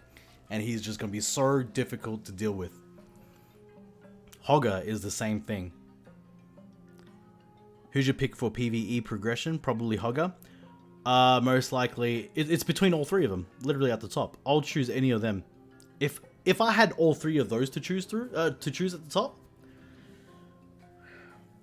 I'll probably go with Thalnos, because if I'm thinking of my second hero from Thalnos, because here's the thing: if I pick Thalnos, I can't pick Baron Rivendare. But when I look at the next, what's next in the A tier out of them. See, there's no S tier Horde unit. There is no S tier Horde unit. Rend could surprise you in PvP with lots of air units. Yeah, I know. Yeah, he could surprise you. But I also do think that Maeve will absolutely maul all the air units in one shot as well. Like, I feel like just Maeve and having alliance units and so on would absolutely just melt him. Hoping to get lucky with my second free hero in that case, yeah. So for me, hypothetically, on a hypothetical standpoint, if I pick Thalnos, and I get the choice out of... See, well, I can't pick Baron Rivendare because he's undead, and that would be a waste of a second choice. If I get a choice out of Rend, Jaina, and Sneed, most likely I would pick Rend, Blackhand, as my second. Most likely I would. But if I get any of those three heroes, Sneed, Jaina, and Rend, and the others are just filled with the B, C, and F tier, then I'll just go with whatever the strongest one is. How does it work with getting the heroes? You get 2 in the beginning. Yeah, you get 1 in the beginning, then you get the second one later on. And then you sort of want to buy your third one. But you got to buy one of each faction to be efficient. If you buy from the same faction, you won't be able to progress with extra gold, sadly. So it is a very difficult choice. It's definitely a difficult choice. So let's have a look. Yeah, so hypothetically, if I got Thalnos, then you'll choose either Sneed, Jaina, or Rend as your next one if you get the choice to. If you get Hoggar, then you can literally choose any of the next ones. Like, you know, if you get Hoggar and you get lucky, you could get literally Thalnos or Maeve as your next one, and that'll be great. If not, any of the A tier ones as the next hero will be absolutely fine. If you get Maeve, that means you can't pick Jaina. You can't pick Jaina. Like, not right now anyways. Until maybe once you're like the max level. Then you have no one else to level. Then you grab Jaina later on. But once you have Maeve and you have your second hero as either Baron or Rend or Sneed, I think you're going to do just fine. I suspect Hogger is not an option because of the bundle later on. No, I've seen Hogger in my shop and I didn't buy him. And probably Chalga at that point too. No, I've seen both of them in my shop and I never bought them.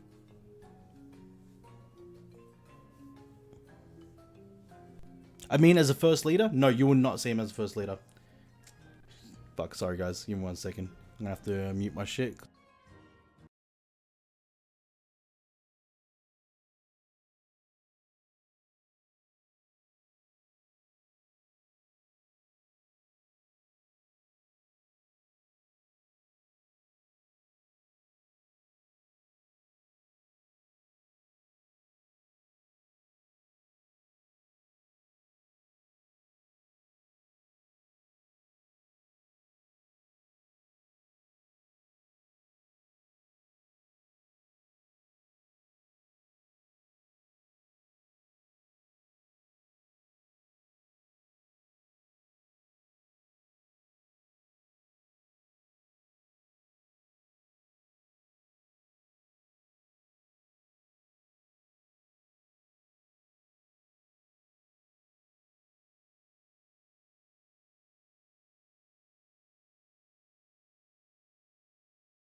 Okay, we're back.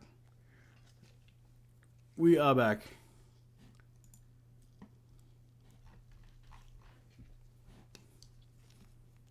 Just give me a second. You there, Jules? Yep. Can't hear anything now. You there, Jules? Yeah. Ah, okay, there you go. Testing. I've been Okay, talking the whole. All good. Unless you muted me, that's fine. Nah, I didn't. Okay, let's go. Okay, so where were we? Sounds like it needs to be faction related. Yes. Absolutely random. Is it? So it's absolutely random in the beginning. Yes. One alliance, one horde. Yeah, it's always gonna be one alliance, one horde, and the other one is most likely going to be either undead or Blackrock for sure. Then the second stuff isn't from the same family as first. The second is stuff that isn't from the same family as the first. Yes. Yep, that's right.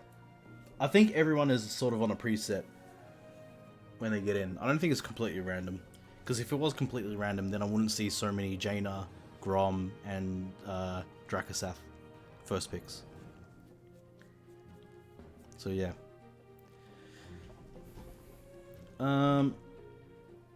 Where were we? Okay, so yes. So where were we? I do believe those were those tier choices. Personally, for me, that's where I feel like where they are, for sure. Like just from what I've seen and what I played with and how I feel about them. Especially using Grom against all of these guys, and I know where Grom is definitely going to sit. Like that's a really good point. And I also played obviously a lot of Jaina. Oh, not Jaina, sorry, Maeve, and I know where she definitely sits. Syndicate Conquest tutorial. Re-clear campaign with other families for gold. Yes, exactly correct. Exactly correct. That's how you get more gold. So, okay. So now what we're going to do is I'm going to duplicate this. I'm going to keep that there. We are now going to rate the units. We're going to go through units, okay? So this is going to take a while to go through. Okay, so this is going to take a while to get through. This is why it's going to be quite a bit of... Like, it's going to be not so... The stream's not going to be that long. But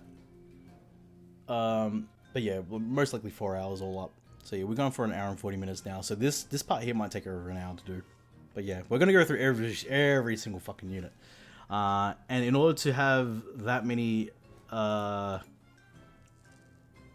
literally going to create another tier right now. I feel like we need another tier. And we need to add a row below. Can I change that here? I can. C tier.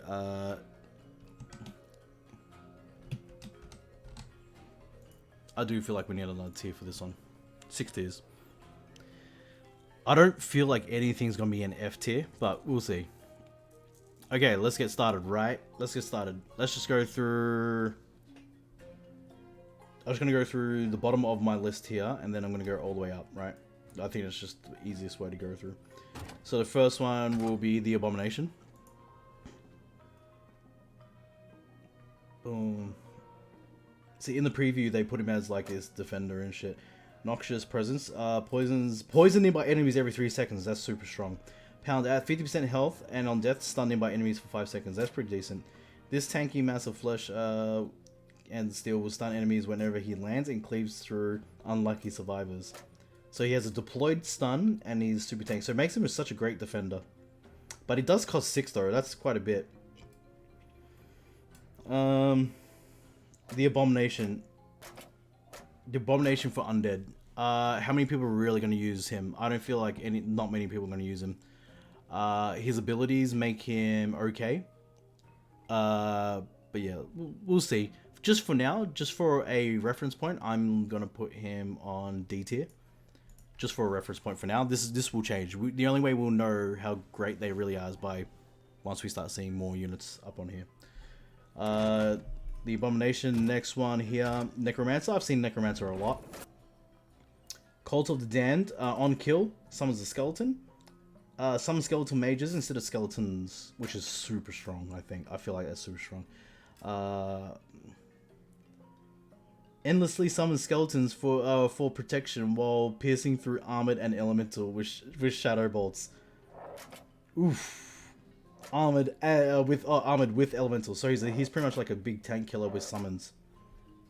Yes, Jesus. Oh my god. Summons additional units. This gets really overwhelming very quickly. So Necro. Where is the Necromancer on here? Necro. I think I just saw him somewhere. Here we go. Necromancer. Where I feel like the Necromancer would sit is roughly on a... For the cost that he is... I would say... I'll put him in A tier for now. He's super useful. He's great at defending. He does get killed quite a lot when I'm playing against anyone that has it, but eventually he becomes overwhelming. Having range, and especially with his talents, he's got two really useful talents. Two really useful talents for sure.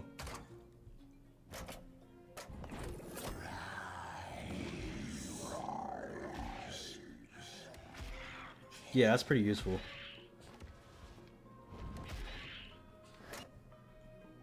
On kill summons a skeleton, which could be a problem, like, to deal with and shit. So in PvE, that's pretty cool for PvE as well. I feel like that actually helps out people quite a lot in PvE. Oof, summoner, 400 HP, a lot. Oh, 1.3 attack speed, range 7.5. He has quite a bit of DPS as well. So yeah, I do feel like he's A tier for now. Do feel like he's A tier for now. Okay, so next one is the Banshee. Ooh, Banshee. Okay, if I really do think of the Banshee, that means technically Necromancer would be then B, because I do feel like the Banshee has a much better use case overall for almost nearly everyone's lineup. Banshee, I feel like, is A tier. Not S tier, but A tier for sure.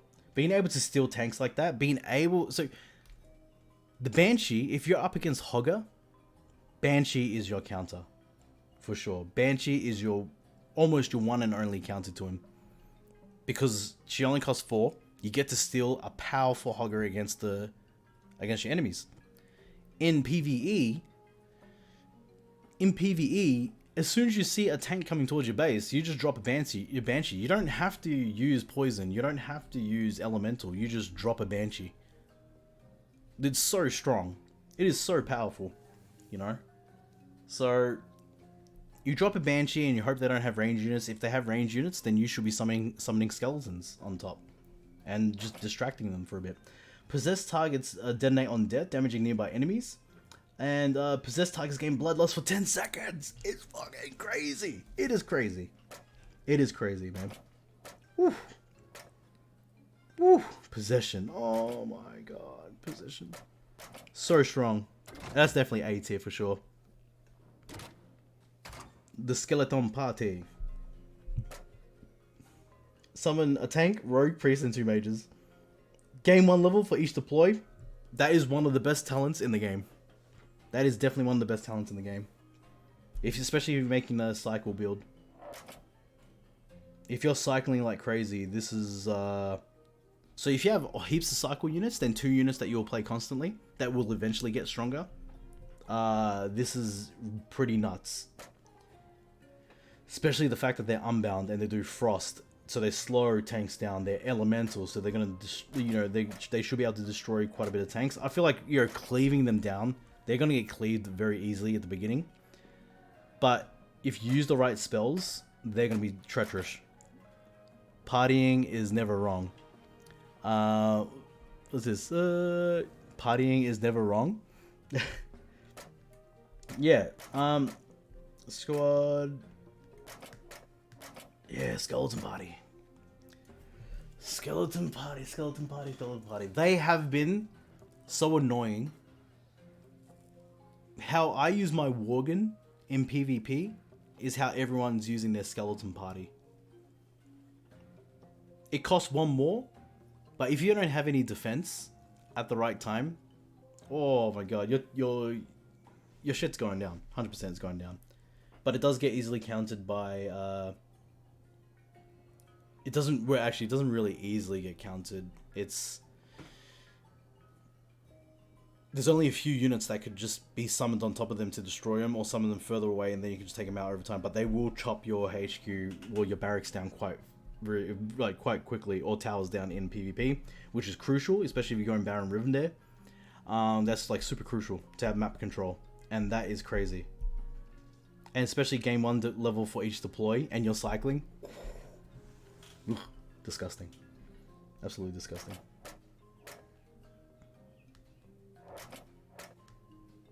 Whew, that's disgusting. Skeleton party. Okay. Skeleton party.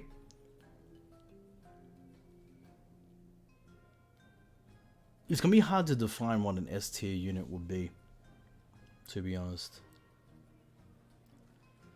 But we'll see. I feel like this will change soon.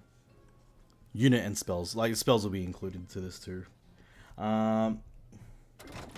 Catapult. Meat wagon. The meat wagon skeleton spawning. It costs 3. Range is huge. Bombards enemy towers, long shot, especially for map control, and for it to be a very slow problem to deal with later on. Yeah, it is very hard to deal with after a while. Oh, look at that damage. Oh, look at that damage. Oh.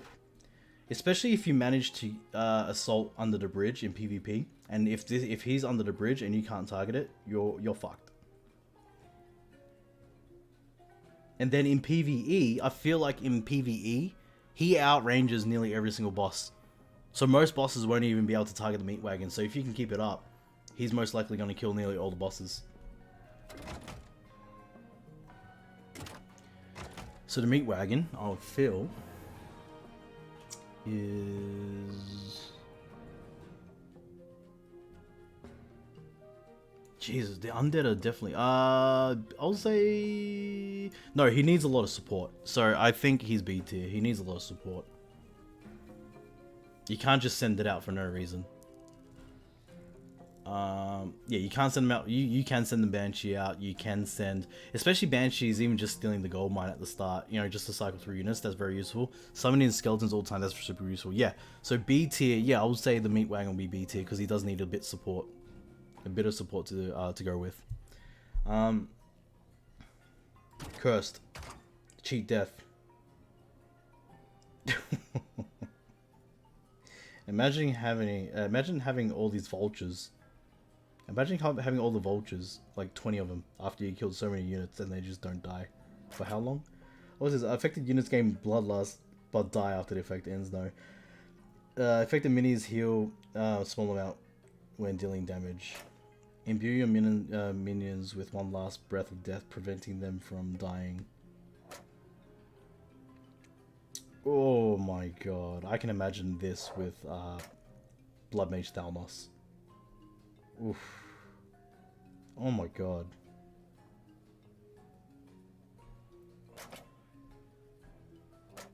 Five seconds. Oh my god, that's such a long time.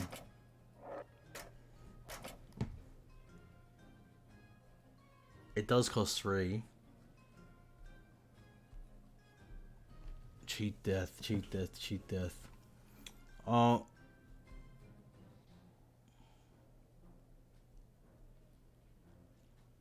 Cheat death. So how do the quests work? You get them every certain hours. In terms of the dailies, yes, it's at it's a fixed rate, a fixed time. Cheat death. I'm gonna put cheat death.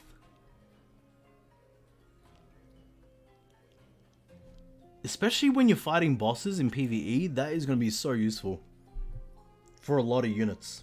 You'll be able to finish the boss. I think that's very crucial. Especially with both talents, you can literally swap out the talents. So that's, yeah, I do believe that's an A tier use case. Useful spell.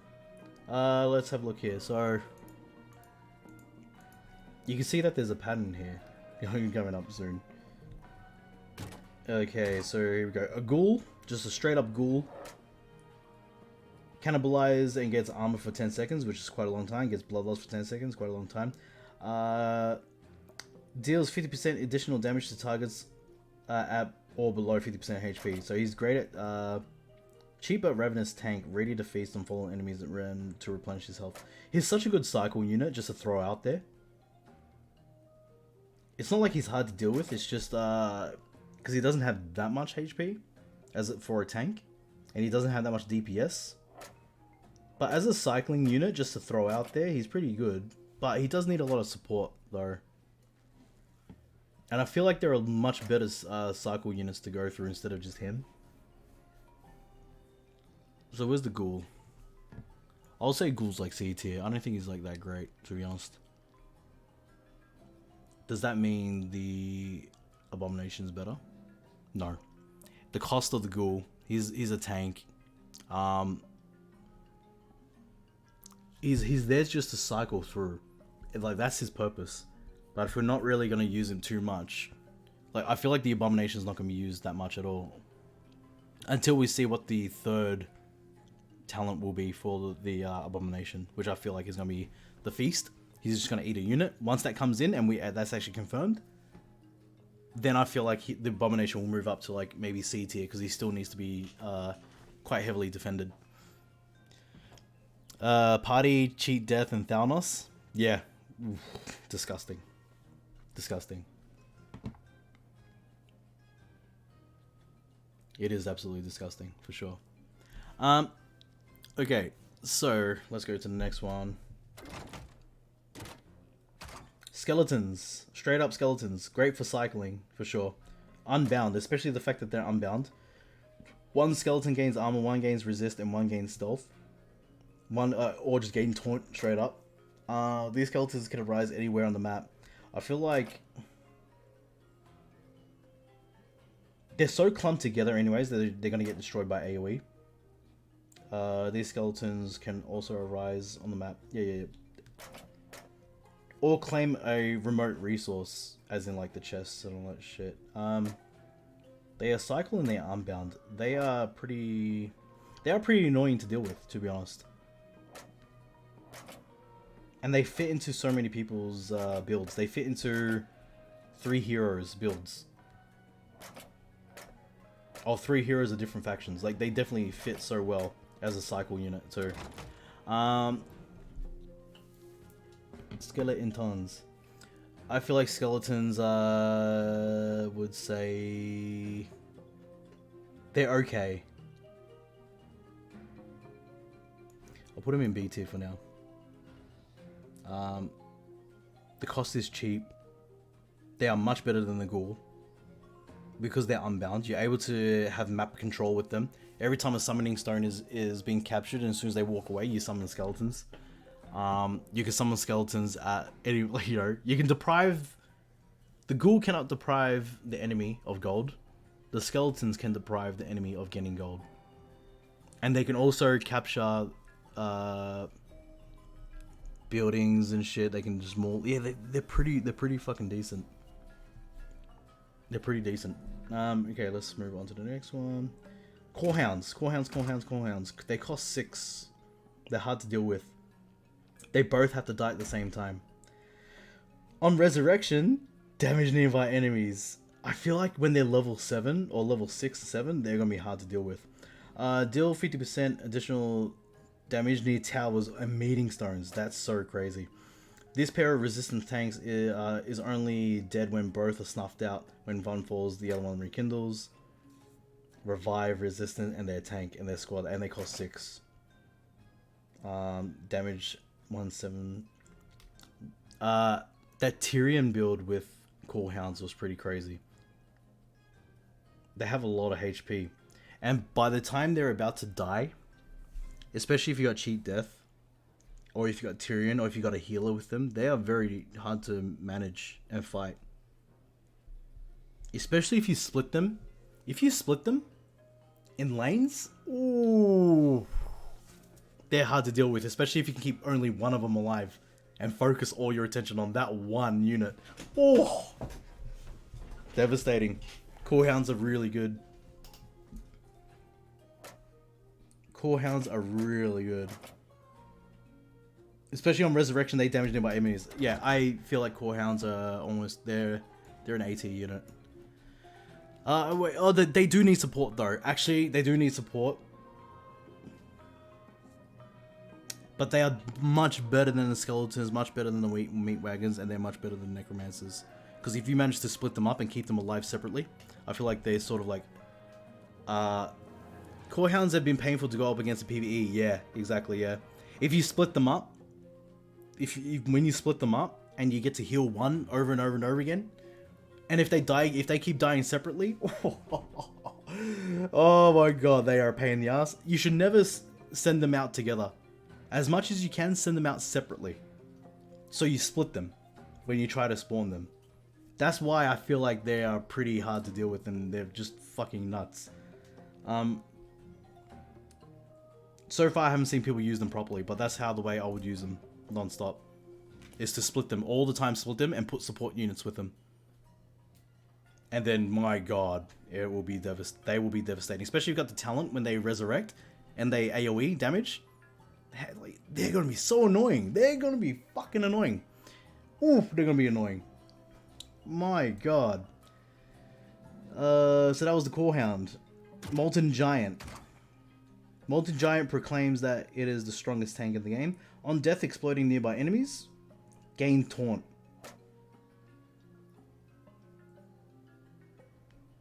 I mean, he's okay.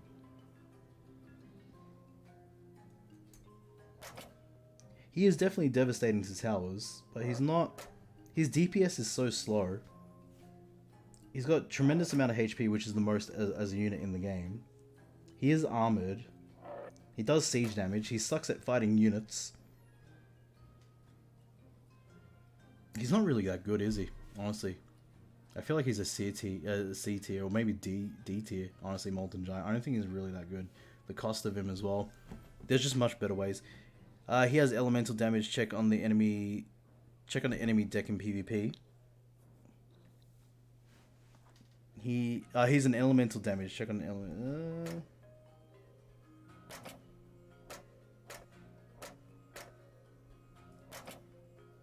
There's melee. Strong versus ranged units. Strong in AoE.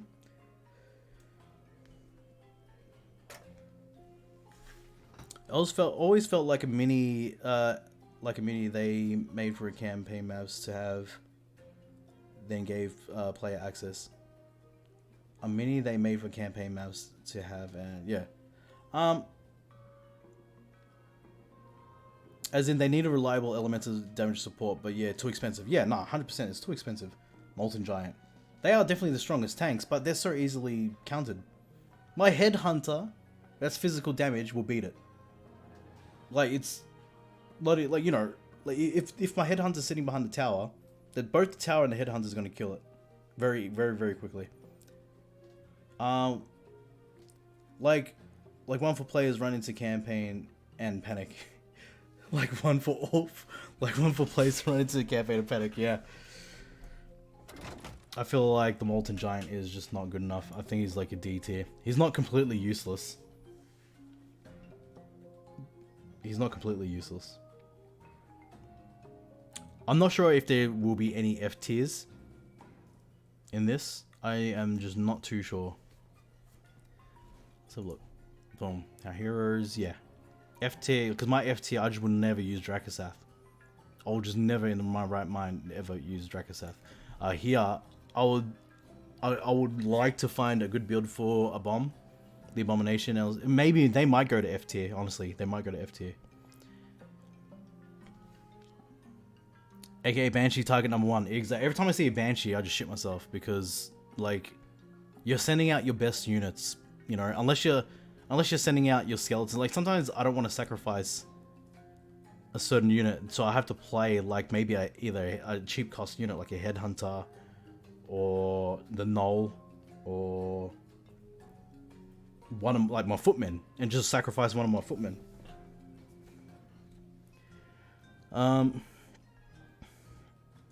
Okay, Living Bomb. Ooh, Living Bomb.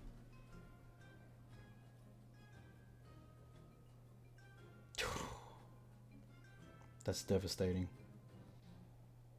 That is a huge counter to Baron Riven there. That is a huge counter to just so many units, man.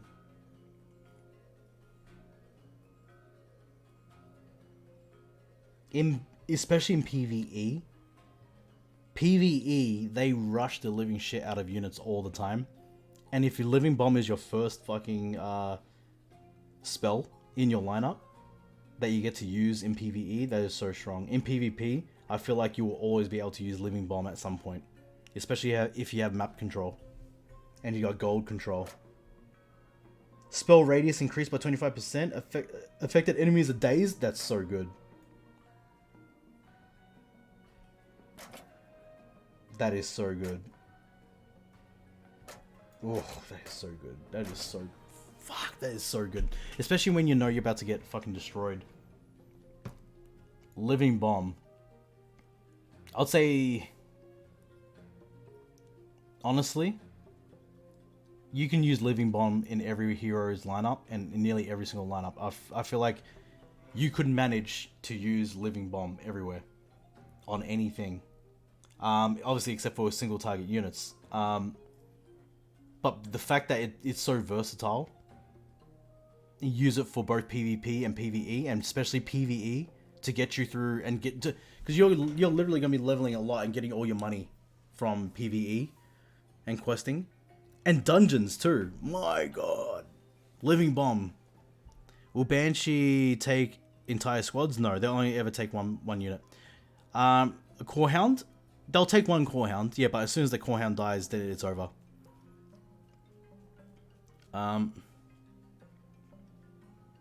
Well, as soon as that Core Hound dies, it's over. I feel like Living Bomb can be used in every single person's lineup.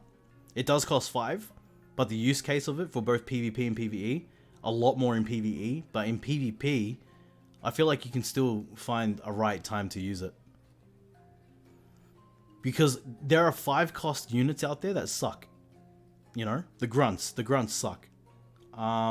The footmen aren't the greatest. You know, they're okay. What else is a 5-cost unit? Ogre Magi is really decent.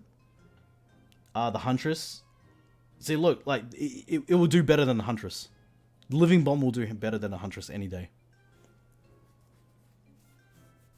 So that's that one. Fire Smelly Mentals.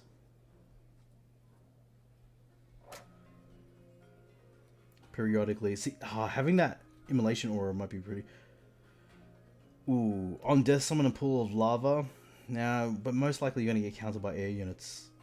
Periodically damage nearby enemies. He definitely destroys tanks. He's a tank that destroys tanks. Tank and resistant. 4. So he's very decent in PvE. In PvP, he's fine for a 4-cost tank. He's alright. This is a much better 4-cost. This is a much better tank in general compared to literally the Abomination or the fucking Molten Giant. I love Huntress for PvE. Yeah, I'm gonna lurk until I fall asleep. Have a good one, everyone. All good. I feel like the Fire Elemental is I feel like it's B tier because he still needs support, right? So let's go to Fire Elemental. He is definitely B tier. He's one of the better tanks for sure. Is he better than Core Hounds? No, he's not better than Core Hounds because Core Hounds can survive for much longer if you're very smart with them.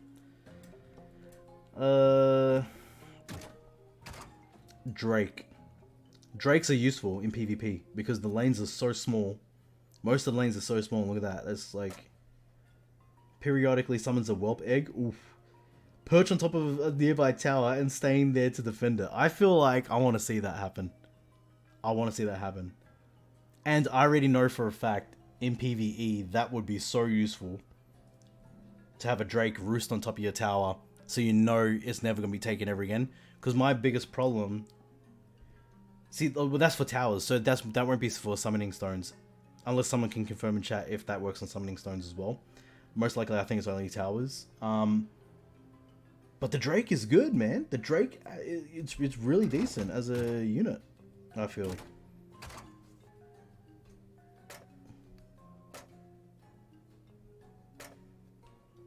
$340 HP, decent amount of DPS. I feel like the Drake is very useful. I would say the Drake would be like B tier as well. It will be one of our only flying units and shit up there so far. So I feel like Drake is actually really decent up here. The Drake, I feel like it is...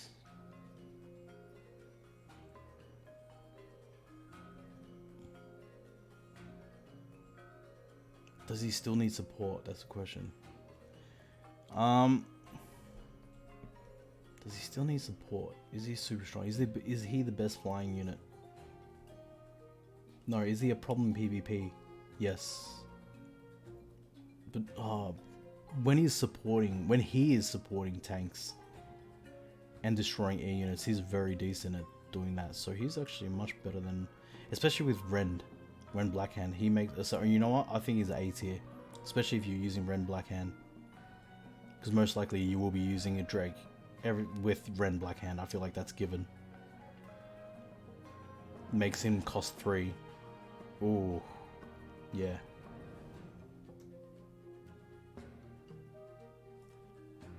Because that will deal with the catapult. It'll deal with all those units easily. Can easily defend. You can summon whelps like crazy if you respawn it right at the back. Oof, yeah. Nah, that's a really good unit. That's a really good unit for sure. Flamewaker. Flamewaker. Oh, man. This dude wiping out everyone in one shot. Ooh, what a defender. Damaging enemies dazes them. Deal more damage as the wage travels up to 50%. Oof, yeah. Yeah, that's crazy. Behind enemy tanks, yep. Bombard, yes. Elemental, yes.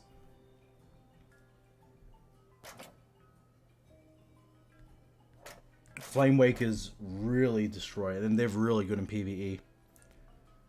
Many whelps. Flamewaker still needs to be supported, though. So Flamewakers by themselves aren't really that great, but when they're supported, they are pretty good. I'll put them B tier for now, because I feel like I've been able to counter them quite a bit. The cost of them, and as a range unit, the fact, but they don't hit air units and shit, doesn't make them too overpowered. I don't feel like they're too overpowered. I think they're pretty much just fine the way they are right now. Raise Flamewaker or IQ? Flamewaker still needs support.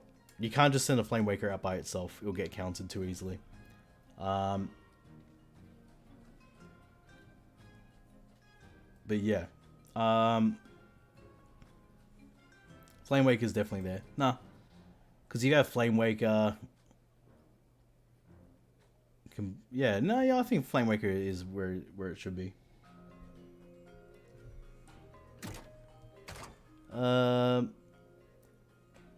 Flame Hammer. Deal 50% more damage to flying enemies. Cost 4. Attack speed increases by 15%. That's really crazy.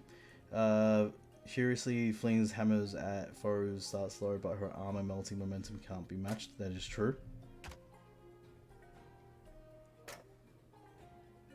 Destroys tanks so quickly.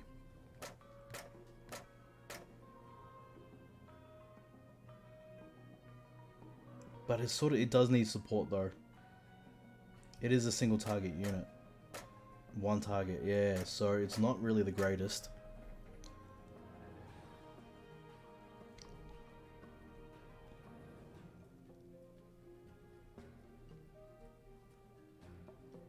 It's fine, but it's not the greatest. I feel like everyone you would definitely use someone else instead of her. She costs 4. Yeah, so Flame Hammer.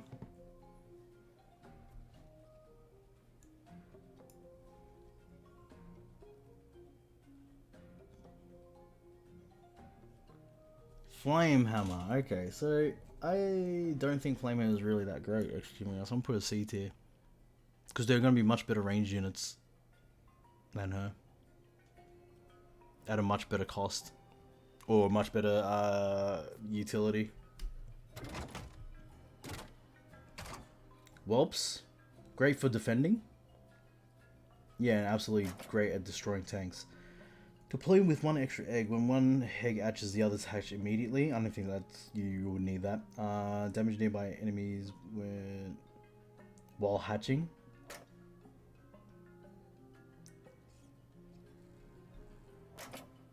They're unbound, they're hatchling, they're elemental.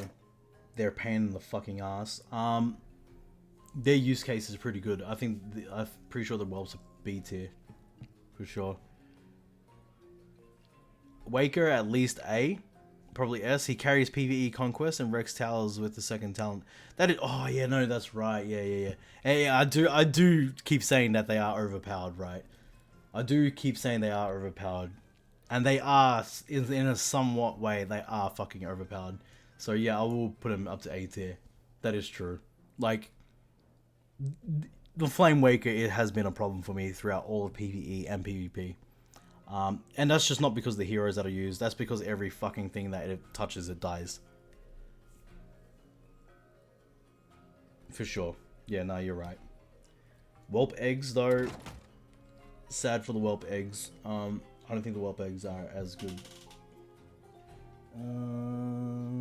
Whelp eggs. Whelp eggs are... Whelp eggs, I think I'll say they're B tier. They're great at defending. They have much better use cases. They're cheap to use. They're great to cycle through. They're great to cycle through because they can just be there forever on the field. And it will be eventually become a problem if there's too many of them. Wow, threats don't work, but reasoning does. Who knew? Yeah, I know, right? I know, right? But yeah. So those of you that are tuning in right now, this is my tier list. Let's quickly go over that right now. Blood Mage Thalnos, Hogger, and Maeve are my S tier picks. We're not going to worry about B, C, and F, but we will go A tier. Sneed, Jaina, Rend, and Baron are definitely up there. I'll explain more of that later on, but if you guys watch back on the VOD, you'll see why I chose them. So yeah, let's go through more. So Whelps, I think they're not as... well, I think they're pretty good. They are fucking annoying. They will definitely counter Baron Rivendare's bullshit too in PvP. In PvE, they are great defenders. And they're great just for setting up fucking, like, you know, denying gold, denying chests. Oh my god, like, you can do everything with them. The Blackrock Pyromancer. Deal 50% additional burst damage. Can cast... The cast time is decreased. But cast time... See, that's okay. Because if you have Bloodlust, or if you have anything like that, they'll find that pretty good. The splash area is doubled. Whoa. Disgusting. Sometimes you need light enemy on fire. She prefers to light them all on fire. Elemental range. She's a much better fucking range unit than the other Blackrock one. So okay, yeah, no, she's definitely like a B tier. Cheaper cost, much better use case for her.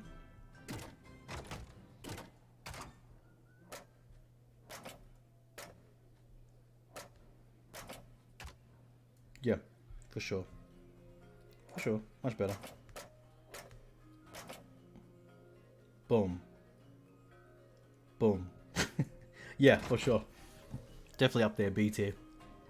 Really good range unit. Really, really good range unit.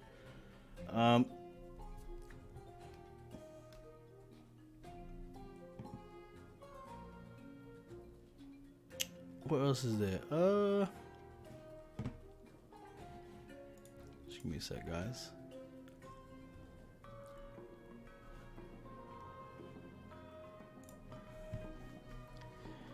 Okay.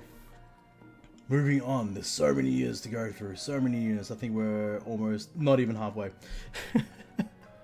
Let's go. Oh, here we go. Dark Iron Miner. He is very great at map control. Very great at... Oh, look at that. Really good. after mining get armored. After mining, drop proximity mine, which I think is crazy. And he's unbound, and he has decent amount of HP. So, and he does cost 3. He costs 3, but if you can manage to control the gold. The fuck is that sound? That's that sound. If you manage to control, like, I feel like he has been a problem in both PvP and PvE. He's managed to absolutely destroy and get gold so much quicker and help out Rend. And he can be used in so many other people's lineups too, as a map control unit. I feel like he's very decent. So I'll put him at B tier. So where is he? Dark Iron Miner. I'll put him at B tier. He's really good. Pretty decent.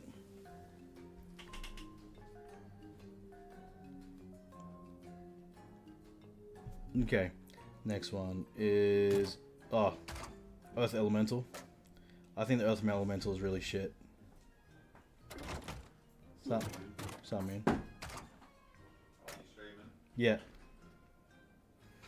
On deploy, damage nearby enemies and towers. Destroying a tower deals damage to nearby enemies. Oof. I don't think Earth Elemental is as good as it really is.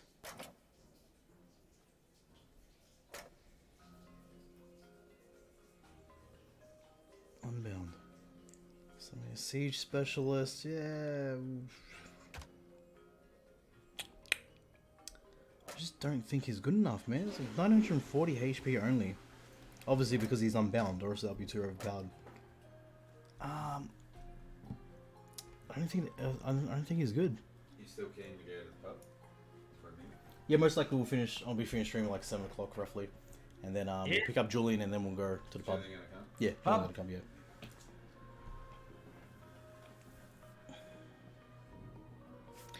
Yeah, Earth Elemental, I think he's D tier. I don't think he's good enough. Drop him ahead of Harpies at Tower or Waker. Yeah, but I feel like there are much better units that you can drop, right? The Waker, you can just counter Waker with Worgen. You know what I mean? You can counter the Waker with the Stonehoof Tauren. You can counter the Waker with any air unit. There's much more better counters than the Stone. Sorry, the Earth Elemental, I feel. They're definitely much better units. Earth Elemental, I don't think is good enough. It's because it's never really been a problem. It's like you summon a Banshee. See everyone in D tier? If you have a Banshee, Banshee, Core Hounds, any air unit, fucking almost nearly any range unit. Like, what else is there? The Bat Rider, Execute just being there. Who else is there? Any fucking magic spell, well, mostly except for Chain Lightning. Like, nearly everything can beat them. Chickens. No tankier unbound list of your no tankier unbound your list your choice, of course. Yeah. This is all just from what I've seen and what I've played through both PvE and PvP. I just don't think it's good enough. I will say someone who uses Molten Giant, he can easily 1v1 nearly any unit that isn't flying. Yeah. But that being said too, he can easily be countered, if you get what I mean. Because as soon as he destroys a tower, I just need to put a Worgen back there to destroy the tower again, and it's mining it all over again. And then he just becomes this wandering idiot that goes back and forward. You're right. Like, it's just a shit unit. And he costs too much to spawn. Is this polymorph? Polymorph.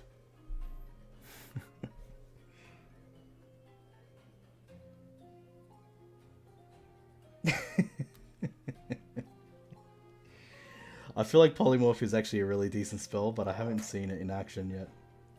Oh no, I have seen it in action. Killing it grants 1 gold. Oh my god. Killing a sheep damages nearby enemies. My god, like, polymorph is such a great spell too. Wait, hold on. Killing a sheep damages nearby enemies. Oh my god, that's like almost having like living bomb. That's almost like having living bomb. I just realized how strong that is. Ooh. Exploding sheep.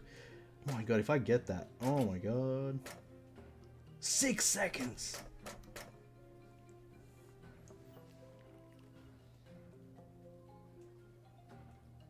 Oh my god, you can deal with any army with that shit. You can deal with anyone with that fucking spell. Polymorph. Is it better than Living Bomb? No, because there's a setup to it. Because it's not guaranteed. So I'll put it A tier though. That's an A tier spell for sure. Along with the curse. I will say... Because imagine this, right? You have Thalnos. You have that curse, and you have Polymorph. Anyone who you feel is going to kill Thalnos, you polymorph him. If Thalnos is actually about to die, you curse him. And hopefully, you can cycle through quick enough to get polymorph all over again. And now you're polymorphing the fucking team all over again, and you're going to absolutely melt him. And then with the AoE, boom, even more explosions. Right? If that can be mastered, ooh, deadly. Fucking deadly. That will be the deadliest combo you will ever get. What if they polymorph your Thalnos? Then you polymorph them back. If they polymorph your Thalnos, you just put the curse on the sheep. You just put a curse so they can't even kill it. Yeah, it becomes a huge problem, man. Deadly. Because polymorph only lasts for 6 seconds. And if they can't kill it in 6 seconds, then yeah, then you're sort of fucked, aren't you?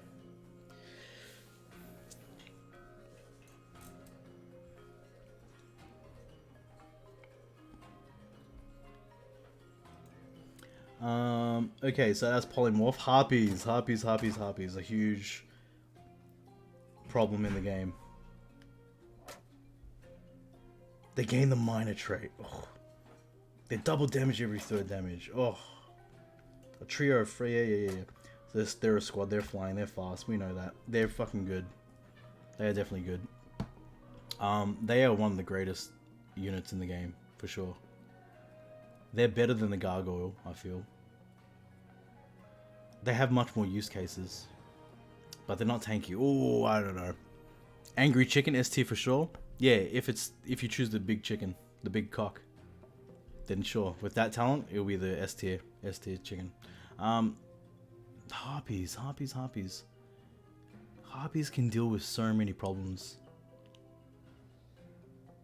But they do get one-shotted by ranged.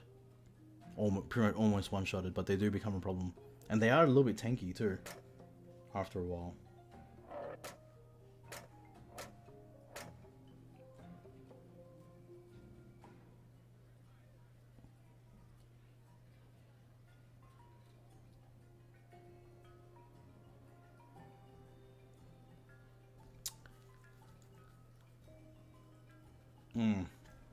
Harpies.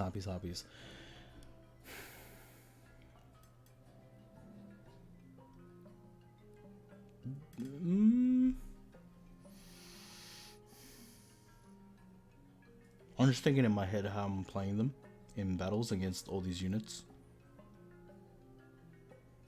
They can be countered, but they do maul quite a bit of units in this game.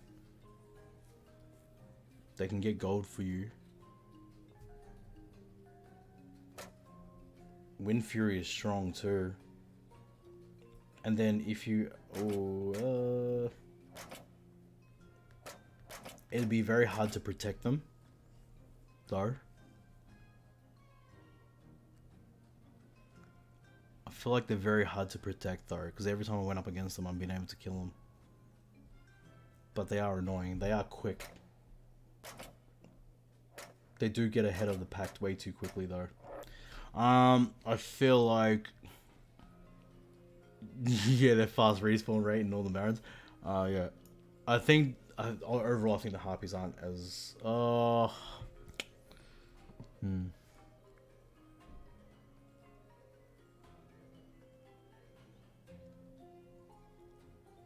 I might have to come back to that one, that Harpy. Because I'm not satisfied with being in B tier. It's such a wide range of a unit too. But it's not that great either. Because I feel like the Vultures are much better than the Harpies. Slightly better than the Harpies.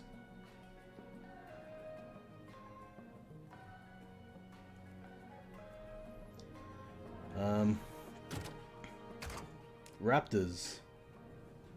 These are annoying. Do 20% more damage for each other squad mate nearby. You know what's fucked up? You can't even get Raptors up to full level yet. Fast squad of Savage. Yes, they're fast. They do have a decent amount of HP though. They are fast. I guess they can keep up with the Harpies. I don't think they're good at all, to be honest.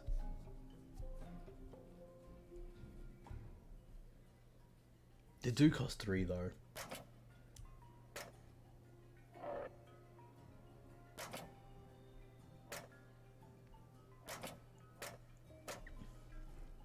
But as a unit, they're not reliable.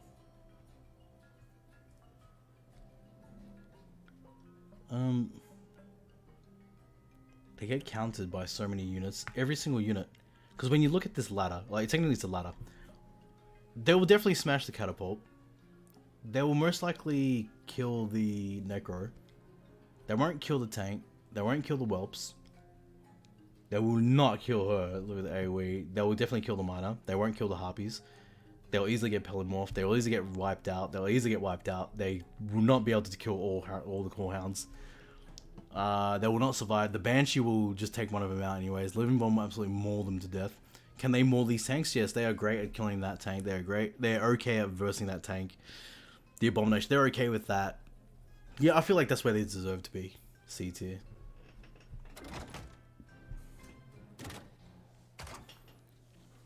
Alright, the Prowler. I'm almost keep saying Dire Wolf, but I got a feeling that their unreleased talent will be Dire Wolf. Gain Stealth. See, this could be useful, man. Gain Stealth. On deployment, summon 2 Wolf Pups. For 3. And that could be much better than the... Yes, that could be much better. Are they a tank? Are they tank? Yeah, they are a tank. 940, 100, they're fast, and 1, 2. See, they are immediately better than the Raptors. They are immediately better than the Raptors. So they, Dire Wolves, oh sorry, the Prowler is actually not too bad.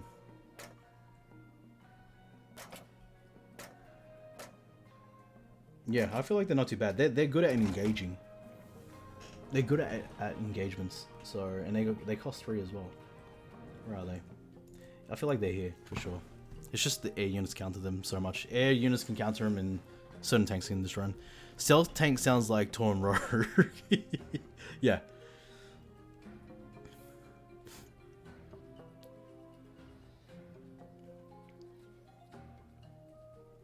Ooh, could they be A tier? I feel like the Wolf can nearly destroy absolutely nearly everyone on that list. Because they are a problem. For sure, they are a problem in the game.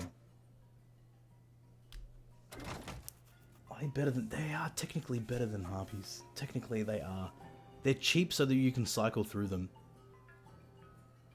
They are cheap though. They are cheap. The more I think about it, the Harpies shouldn't be there then. The Harpies should be in C tier. Because if you want mining, you'll just go with the Dark Iron. By all means, this is not like the build. This is like just where I think that they belong. On use cases, how strong they are. How many other builds you can use them with.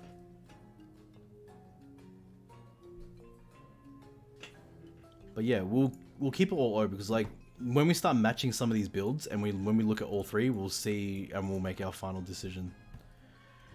Prowler. Who's next? Spiderlings? They have poison, I'm pretty sure, right? On explode on poison nearby enemies. Game Frost. No, you don't need that. This is what makes it really cool. A squad of poisonous predators. Their venom will pierce armor and even down the mightiest of tanks. There are cycle units too. And they're vulnerable, yes, but that's okay. They have decent amount of HP, man. Oof. The duration is 5 seconds. I'm guessing that's for the poison.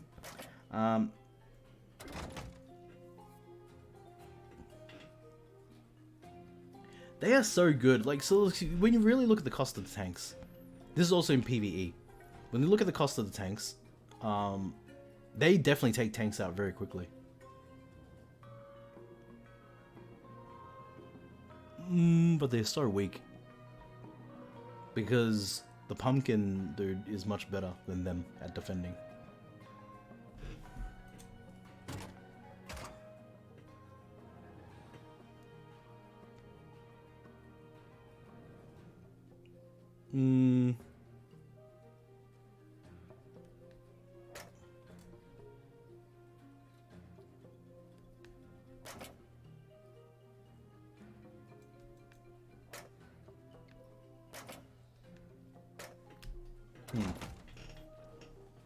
Spiders.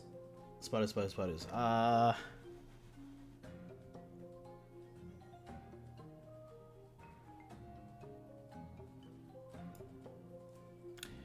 will use the F tier. I'm gonna move these guys down because I just don't think they're good enough. Harpies in C. Yeah, I'm now rearranging a little bit just how the way I feel. So the ghouls are definitely not good. She should stay there. The raptors aren't good. The harpies in C tier.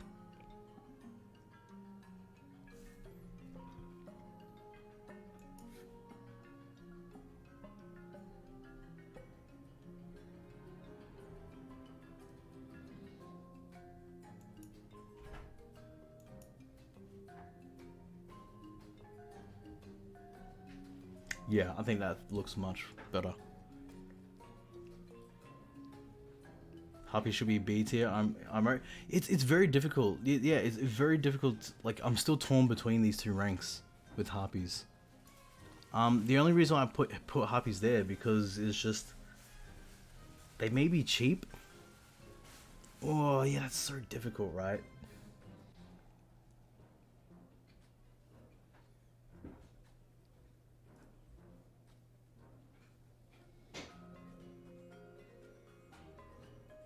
What I'll do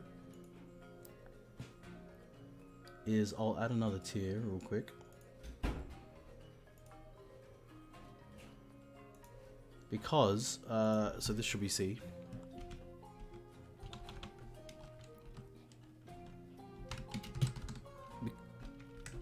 Because,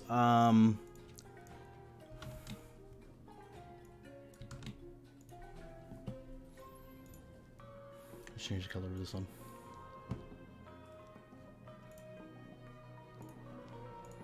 So, this is where I believe these guys should go. What the fuck? No, there we go. Yeah. Okay, this is looking much better.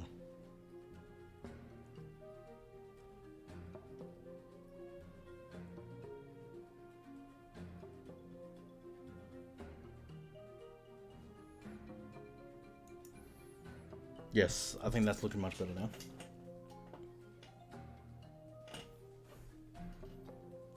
What makes Corehounds A tier compared to the other tanks? Because when you split them up and they die at different times, they are hell to deal with. They are absolutely hell to deal with. So I've seen a lot of people play them together, which you shouldn't be doing. You should be splitting them as pretty much every single time as possible. And you should be sending supports with one of them to keep at least one of them alive. Or if you want, you can split supports and go with the others. Because if they both die at 2 different times, one over the bridge, one, you know, like it's very hard to deal with. They are technically a very great unit. It's just no one's using them properly, and I've seen it so many times. No one's using them properly at all. At all. Especially with their talent, when they resurrect, they blow up. They do AoE damage as well, and if you can keep them alive, they are hell, absolutely hell to deal with. Absolutely hell to deal with. Okay, so who's next? The chickens? Oh god. Everyone's favorite, angry chickens. Is everyone gonna get mad if I don't put them S tier? The angry chickens.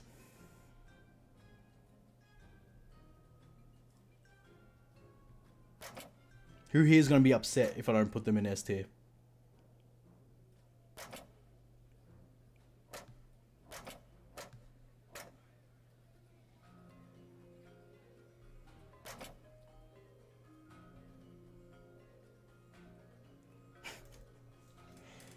God.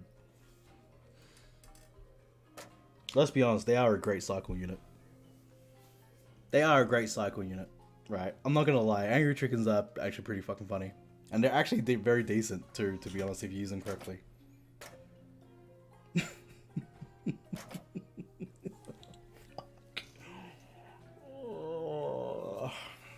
They're only good for cycling. They're only good for cycling, man. Like, come on. I'm not gonna put them S tier though. Let's be real. Angry chickens. Well, I still don't know how big the fucking other angry chicken is. I'm literally gonna put them in. There's gonna be a lot of people disappointed with this, but I don't think anyone's gonna use it. Whoever fucking uses the chickens is a complete idiot. They're there for cycling. Their only one job is to cycle. Right? That's all they're good for. Yep. Sad days, man. Sad days. They're only good for cycling. Come on. Let's be real. If they exploded after death, then that'll make them like at least a C tier unit. But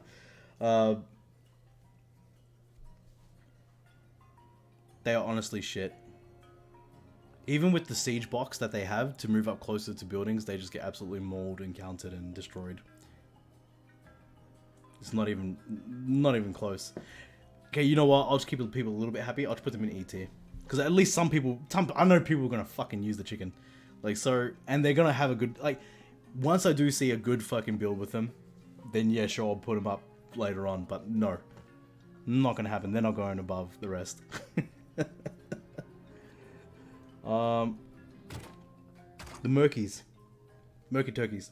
Murloc Tidehunters. They're a great cycle unit. Deploy with bubble that blocks the first attack. That's so good, man. Gain 2 range. That's even better too. Fast and cheap. Great for supporting tanks and taking treasure chests, but weak on their own. No shit. Fast and they cycle through pretty good. Giving them 2 extra range. That bubble though. No, I think the bubble's much more better. Because they can survive at least 1 hit. Like, that makes them really fucking good. At least a C tier. At least a C tier unit. They're much better than the other 2.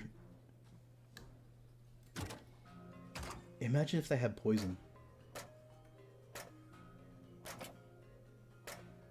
Yeah, I think they're at least a C tier, the Murlocs. They're a great cycle unit. They're ranged. They can absolutely maul air units and shit. Blood Rage chicken Blood Rage undead chickens. Yeah, I know, right?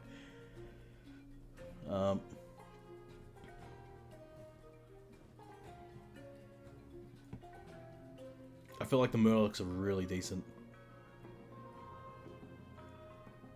Yeah, they're C tier for sure. They are C tier. Cool Ball. The tunneler. So these guys just tunnel. They're let's be honest, they're good at they're good at backing up Hogger. Deal small amount of damage to melee attackers. Deploy much more quickly. You'll be literally deploy much more quickly, which is what I'll be using if I was going Quill Balls, especially if I'm going with the Hogger build. Where is he? Surprise your enemies But literally, he's only good with one hero. Or maybe two. He's resistant. He can cycle through. That means he can fight all your mages. So, I feel like he's C tier as well. Because if he can fight all your mages and all your elementals and shit like that.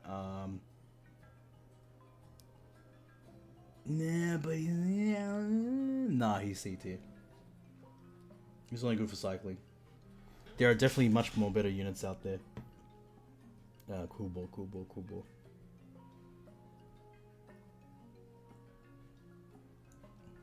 Nah, he's definitely C tier. Great for cycling through. Great for taking out chests. Great for gold control. Only useful to like a certain amount of heroes, yeah. So it's not really that great. Not too strong. But he's only good for cycling. He's only really good for like 2 heroes. Oops, I went the wrong way. Who's this? So this is vultures. Now, don't get me wrong. I do feel like vultures.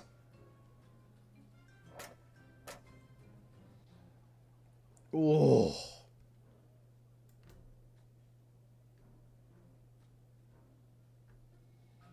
Jesus. Okay. Carrion, yeah. Oof. They are not as shit as I thought they were.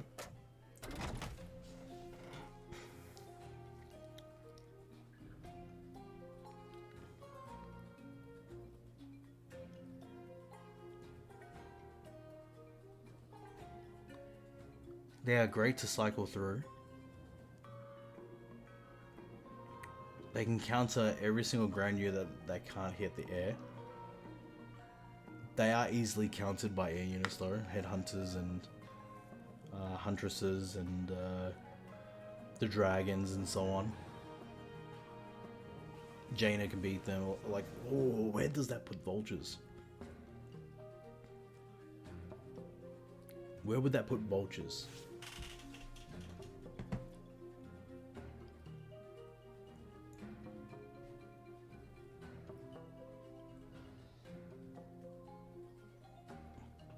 Yeah, they are very mid-range, right? They are very mid. They can go really bad or really good, and they only cost 1, so it's not a great sacrifice. Like, oh, sorry, it's a decent sacrifice too, just to cycle through units too. I feel like vultures will go very well with tanks here. They will go very well. Vultures will go very well with them. Vultures will, because the thing is, vultures. You don't want to send vultures out with AoE units. You want to send vultures out with single target units because you want the vultures to get the kill. If you're wiping out everyone, you're not gonna get fucking you're not gonna get the vultures out. So you got to go with low damage tanks or low, you know what I mean? Maybe vultures can go well with catapults as well, to be honest, because they can defend them a little bit against other air units, and they can, or maybe.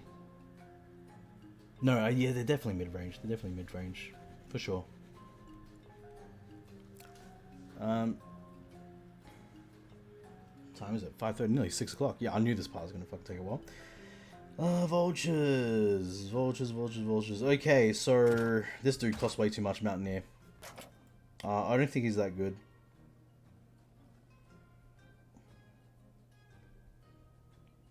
Mark the enemy target. Allies deal. Oh, okay, see, but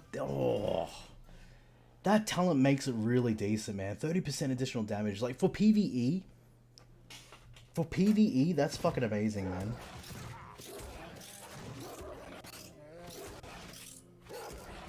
Fuck, they're weak though.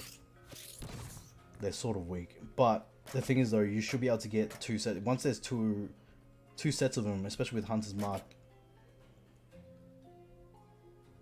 Yeah, and they heal as well.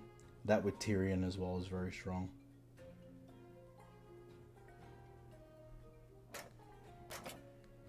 That with Tyrion, they can back up Jaina. They can. You don't even have to use them with the Alliance as well. I would use them literally as some of the most annoying fuckers with a cheap build. He marks with an attack or with some cooldown. I think it's cooldown. Or it could be whoever he attacks. Maybe I have no idea. I got it, but that's 30% for everyone. So everyone will absolutely maul whatever that target is. It can beat all tanks. That will literally beat every single tank, especially with that talent. That will beat every single one of these. Maybe not the chickens, but the vultures. Yeah, they'll cancel that. Yes, they'll beat that. Yes, yes, yes. I think they're a B tier unit for the alliance. Or for everyone, really. Okay, like, they are definitely hard to deal with. You have to counter them. Like, the fact that you have to focus on them, the fact that you have to kill the sharpshooter first, as much as you can, is when you have to think about how you're gonna deal with them. That's when it becomes a problem. I mean, like, that's why in A tier, as soon as they're out in the field, you really have to think about them. B tier, you're like, oh, it's okay. C tier, you're like, oh shit, that happened. D is like, meh. A is like, why the fuck did you even choose those? And F is like, this person's dumb. That's how I feel. The Flame Waker definitely smashes them. Yeah, for sure. That's why the Flame Waker's above them. The Flame Waker walks through them. For sure. Easy. That's why the Flame Waker will be above them. Okay, who's next? The Blizzard? Blizzard's powerful. Blizzard, 4 cost. I feel like Blizzard is super powerful. Oof, that's powerful.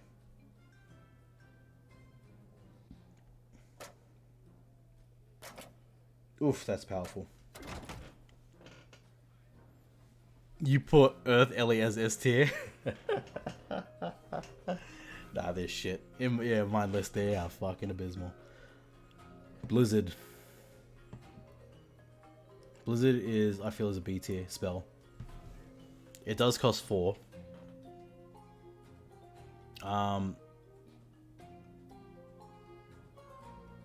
It does cost 4. It doesn't actually kill units, but it's great for supporting to get the kill.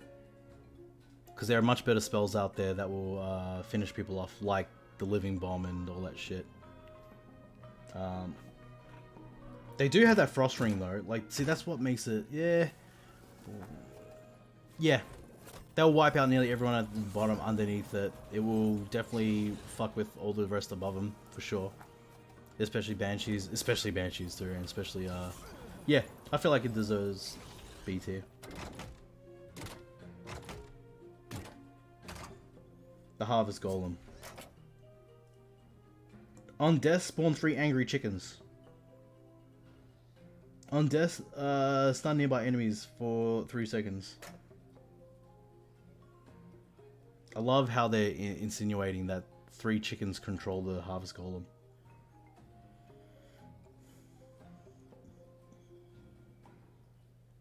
Then it shocks itself back to life. Yes.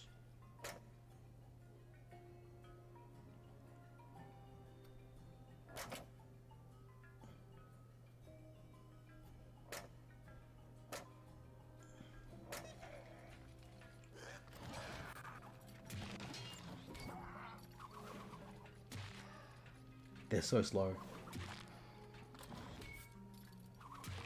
They're great at pushing the front line.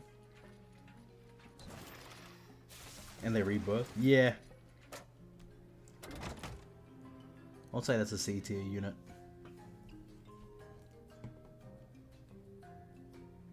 Because I'll know where I want to use that unit too. C tier or D tier? Actually, no. I feel like they're D tier. So he releases chickens 2 times? Maybe, yeah. That's why I'm not sure between D or C tier for the harvester.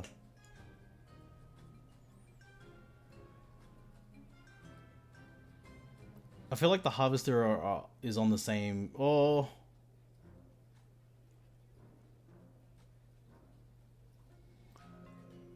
No, I do feel like it's on the same level as the wolf, for sure.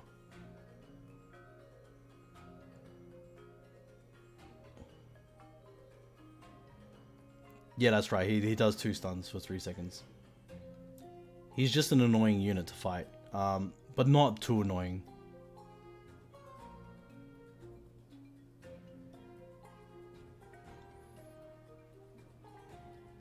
Yeah, I feel like he's there. Roughly here.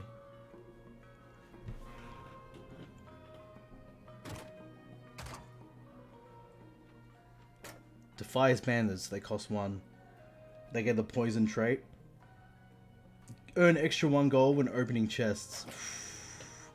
Stealthy and weak on their own, but they'll sneak up and stun. See, oh, like these are actually really decent. They have cheap shot as well, so they'll stun the first unit. Oof. I actually don't mind. It's not the gold. It's literally the poison trait. If someone's gonna be a problem for you, I feel like that's really decent.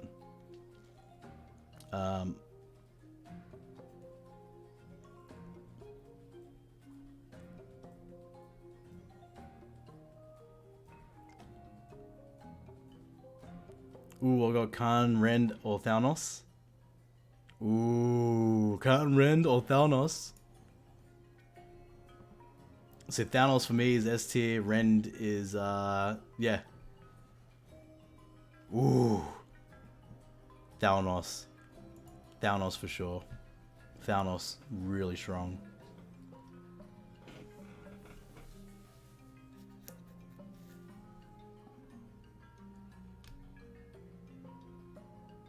I feel like the Defias bandits.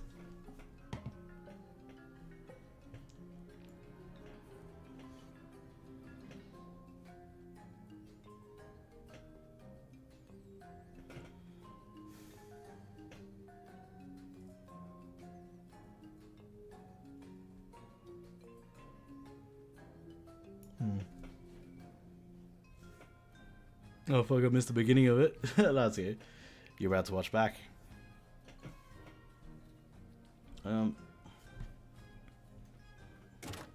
Here comes one of the greatest spells in the game, Arcane Blast. Oh. Sequential taps increase the radius, which I don't think you need. Reverse the spell sequence, starting with the highest damage at full cost. Ooh, I like that. I like that.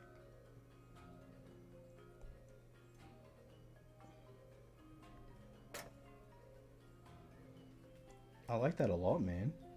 Oof. Spell surges with power. Each extra tap increases gold and doubles the elemental damage. Oof. I like the fact that it's reversed with arcane power. The radius is not a big deal. That's strong. You can use it any way you like. Either start off with 1 cost or start off with 4 cost. I feel like the Arcane Blast is S tier fucking spell. S tier in general.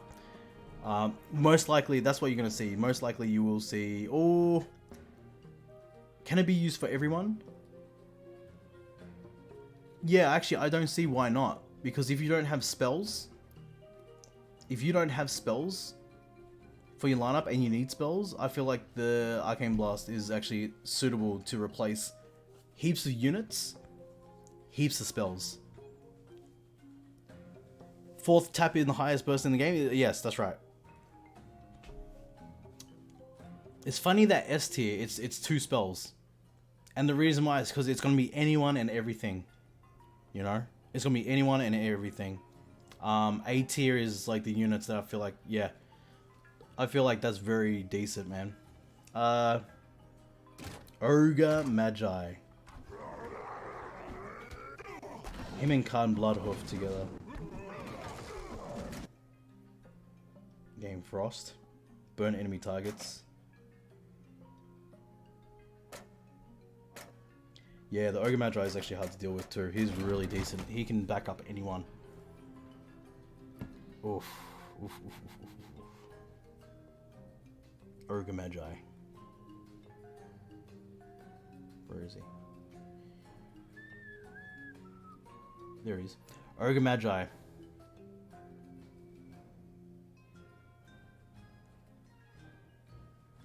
He's going to have much more use cases than everyone else. I think he can be in anyone's lineup. almost 80% of people's lineups, you could use an Ogre Magi in your build. For sure. He may cost 5 gold. But being a tanky ranged unit with AoE and being able to Bloodlust. Whoa, yeah, that's powerful. That's really powerful. I believe it's on the same level. Like it's a great choice overall. The Warsong Raider. Now this is gonna be a little bit controversial. Attacking tower cripples it, reducing its damage by 50% for 3 seconds. Siege unit ignoring troops. This is relentless. This is relentless. This is so relentless to deal with because if you don't focus on it, you're gonna lose your tower. You're gonna lose a lot of battles. In PvE as well. In PvE as well, it's very good to have someone that can siege very quickly. Or even also be a distraction to then catch your army up to it. Like, oh, it's so good. The Warsong Raider is so good. Not as better than those guys though. I would say it's right up here though.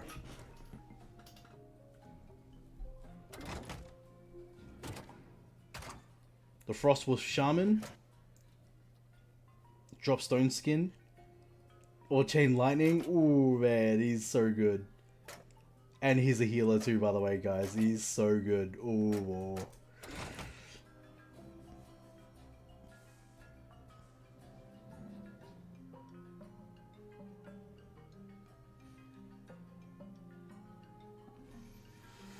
Oh, that's hard.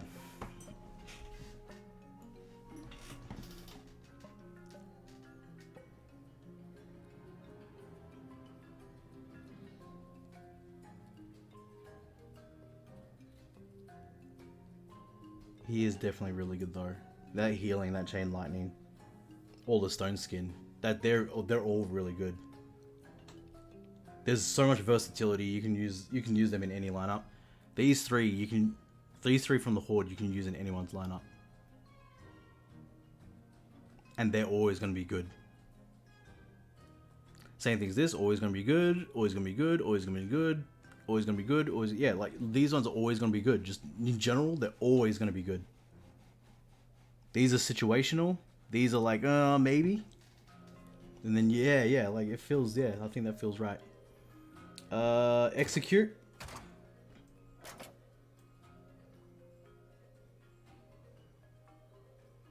If an enemy, see, this is only secluded to Horde units, this killing spree, which can be very good. But Bloodlust allies with him for 10 seconds, that's really nice too. I feel like you can put this in anyone's, I feel like you can put that in anyone's lineup too. I do believe that this is a very decent... Oh, it's actually, no, I'll say it's here. It'll be like Blizzard. It won't be as good as everything else, but it'll be like Blizzard for sure. Because of the talent, because of the fact that it's not going to do it as good as Exploding Sheep, but it's also... One talent is secluded to Horde, and the other one is good for Bloodlust, so it's ranging a little bit higher. And the low cost as well. Sappers, Goblin Sappers, one of the most annoying fuckers. Run twice as fast. Oh, these are hard to deal with. I'm not gonna lie about that. They are great at controlling the field. The game needs more goblins. I want some They need Goblin Zeppelin. They need a Goblin Zeppelin that's an air ranged unit that just shoots cannons and throws dynamite. Like that'll be great. I'd love to see that in here. The Goblin Sappers, I feel like they're C tier. They're good at they're just annoying to use. And they're not gonna be the best. They're not gonna end the game for you, but they're great at map control, for sure. But people can literally block them and destroy them very quickly. Okay, so that's all them. Okay, let's go to the Plague Farmer. Plague Farmer, how do I feel about Plague Farmer? On death, summon a pumpkin. When touched, poisons nearby enemy. On kill, poison enemies near the target. Yeah, that's pretty cool.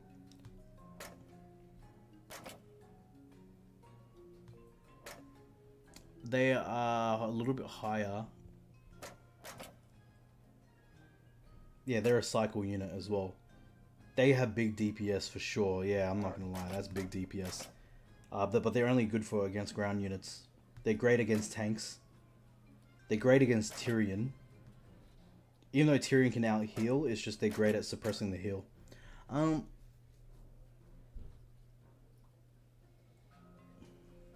They're great against Baron as well. But they do get countered by a few units too. So Pumpkin, I would say Pumpkin would be like C tier, roughly. They have a much better use case. Being ranged, being able to sit behind towers, and poison quite a bit of people. Actually, I'm not sure how I feel about that. I'll keep him there for now though. Gargoyles. I don't think the gargoyles are as good as I thought they are. They only got one talent for now. Every other attack is a cleave attack. I guess they are good with flying with your vultures too.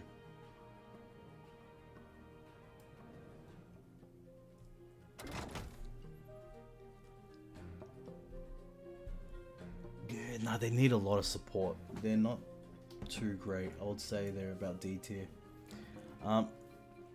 Dr. Boom as leader? Oh, Dr. Boom as leader. Fuck yeah. Jesus. That would be sick.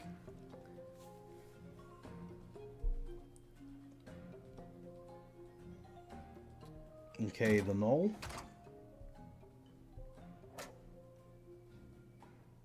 The return swing is awesome. And the chain, the melee range is awesome. A tough tank with a menacing mace. Yeah, look at that HP at level 8, and look at the DPS, and look at the...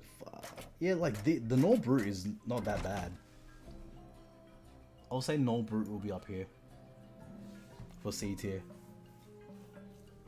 Oh, but they're better than the Cool Bore. Actually, they're much better than the other one. The Cool Bore, for sure. Yeah, the cost is reasonable.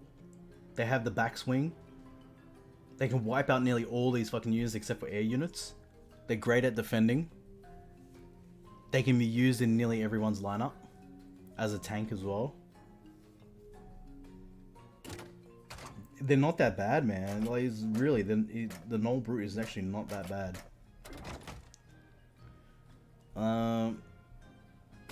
Griffin Rider. Now this is what makes the Griffin Rider really powerful. Drop a potion, leveling in the first ally that touches it.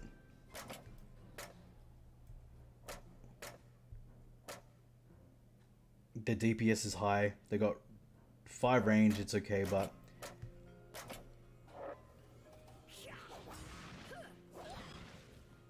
Okay.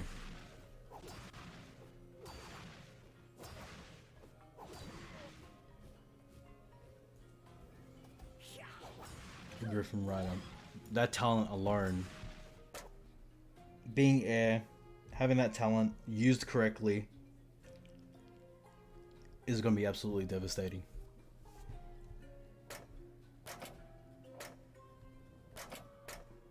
But you're not going to rely on them to win the battle. It's more about you're going to rely on them to support. But they are a much better air support. They can level any unit that touches it, level any hero that touches the potion, and they're okay. They're okay. They can beat tanks.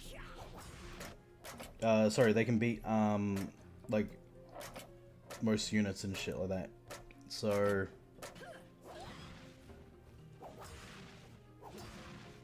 they got a fast attack rate. The fact that you're always gonna see them on the battlefield every few seconds. You know, every 20 seconds, 15 seconds and shit, you're always going to see them on the battlefield.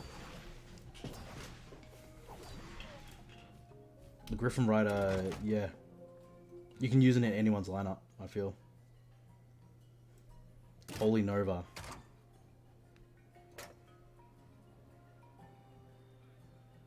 And Bloodlust from infected enemies. Oof.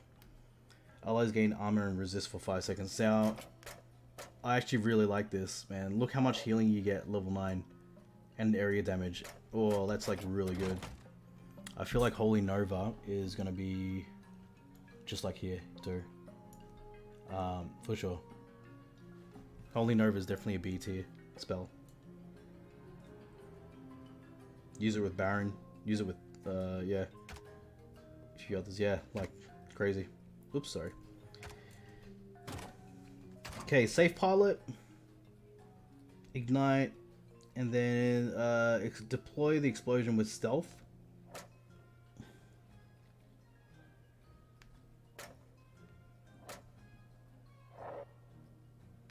She does do big damage as ranged. She's not good. I see a lot of people just crashing her into the turrets and just crashing them into units, and that's not how the way you're supposed to use it. You're supposed to use it more like a range unit. You just summon it behind your units. Because it's going to do more damage with the gun than it is going to do with the impact.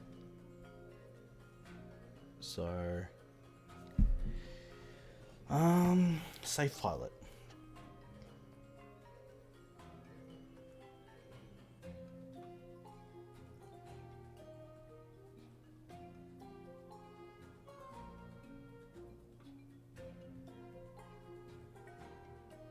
There are much better range units out there.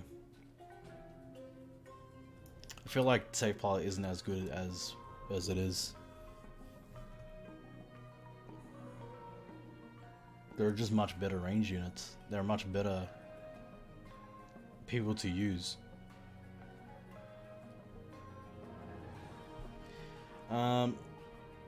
Chain lightning.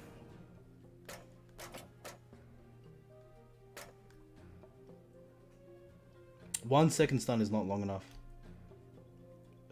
Dramatically increases jump distance between targets. It's still gonna be weak though, unless it covers the whole field. Chain lightning is almost a fucking F tier spell. I think it's the most useless spell in the game. Warsong grunts remain at deploy location until attacked. I'm not sure how I feel about Warsong grunts just right now. In PvE, that would be great, but oh, I don't know. The footmen are a much better choice for a 5 cost. The grunts, I feel like they're a D tier unit for sure. They're not as good as they are.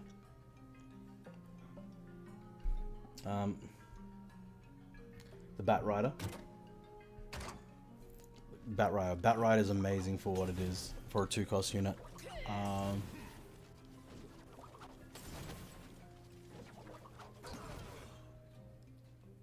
Especially with the talents too.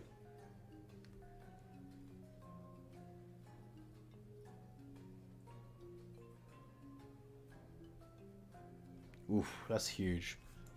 I would say, you know, I'm gonna put them in A tier. They're such a great unit to use overall. They can go into nearly everyone's lineup. Huntress, yes, Huntress.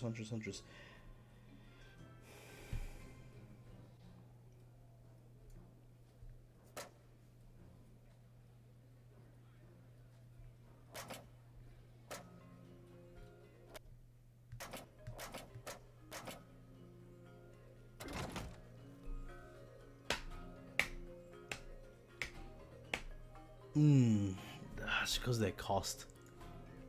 I'll say they're a B tier unit. Only because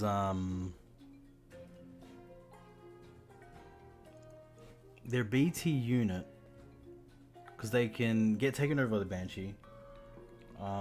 They take so long to get out to the battlefield. They run ahead of the pack. They always get killed. Yeah, I don't think they're okay. They're great for defending, and then once they head off, they're just heading off for the fight. The Worgen.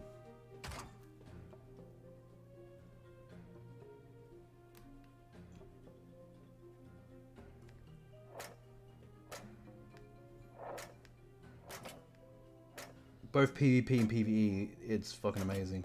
The Worgen. Worgen is like, would it be S tier? Ooh, would it be S tier?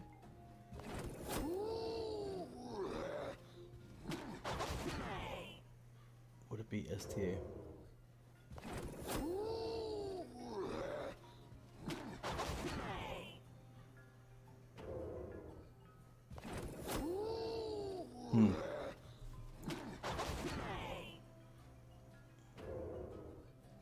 No. Actually, I don't think it'll be S tier. I think it'll definitely be A tier. The spells are taking up S tier because they can just literally do anything. Footman.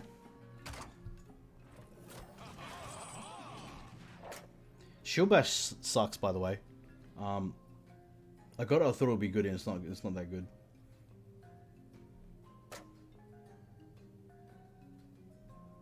Because I barely see the enemies get stunned. There's no indicator that they're getting stunned, and they just look like they keep attacking.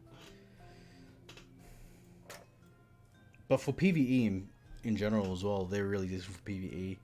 For PvP, they're okay. I'll say they're B tier unit. Yeah, I'd say that's fair. That's B tier unit. Okay, Stonehoof Tauren. The fact that the Stonehoof Tauren is a tank and it charges and it's so hard to deal with on the battlefield, it's gonna frontline anything. I feel like that's an S tier unit.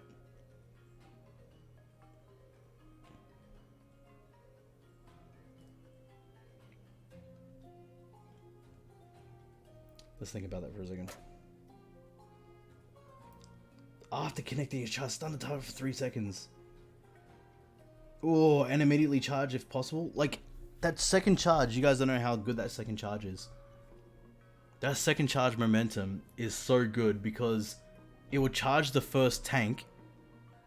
It will charge the tank in front of you, and if there's a range behind it, it's gonna charge the range. It's gonna beat all these guys.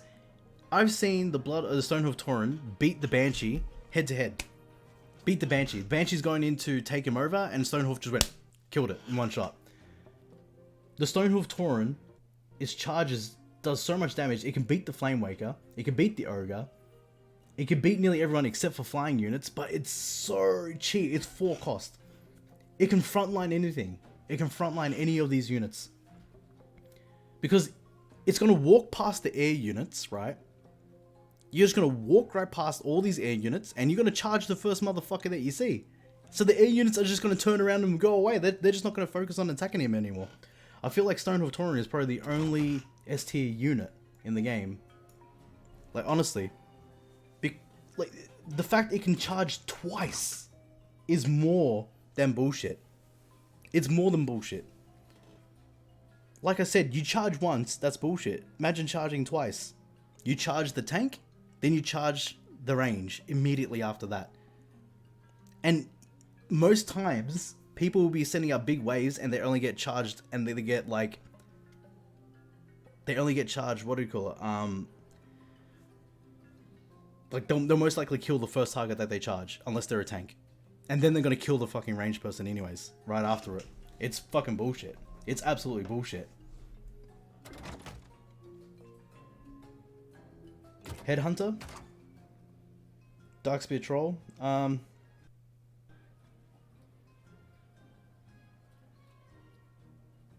kill attack speed and moves. Yeah, this is really good. Because if you're dealing with a lot of air units and just units in general, and majority of the units in this game are weak, they're technically very weak. The Headhunters are a really great unit, and the DPS is huge, the range is huge, and they don't just die in one shot. They take 2 shots most times to die. So Headhunter, I feel like it's an A tier ranged unit for the cost. Okay, is that it? What do we have on the list? These are all bosses. So I have no idea what the fuck this spell does. I'm just gonna leave it there for now. These are all heroes. Those are all heroes. All right. So time's at 6 o'clock. So I feel that this is feasible. So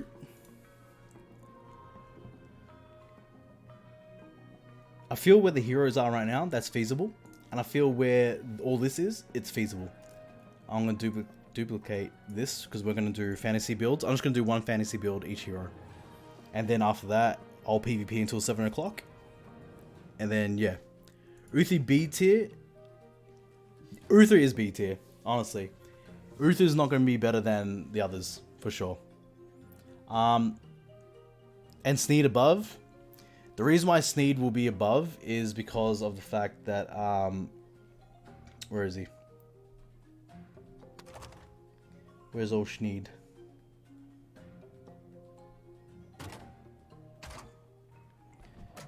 So Sneed, being the better one out of the Horde units, if Sneed is not dealt with, which is majority of the time he will not be dealt with, in PvE, he's devastating in PvE.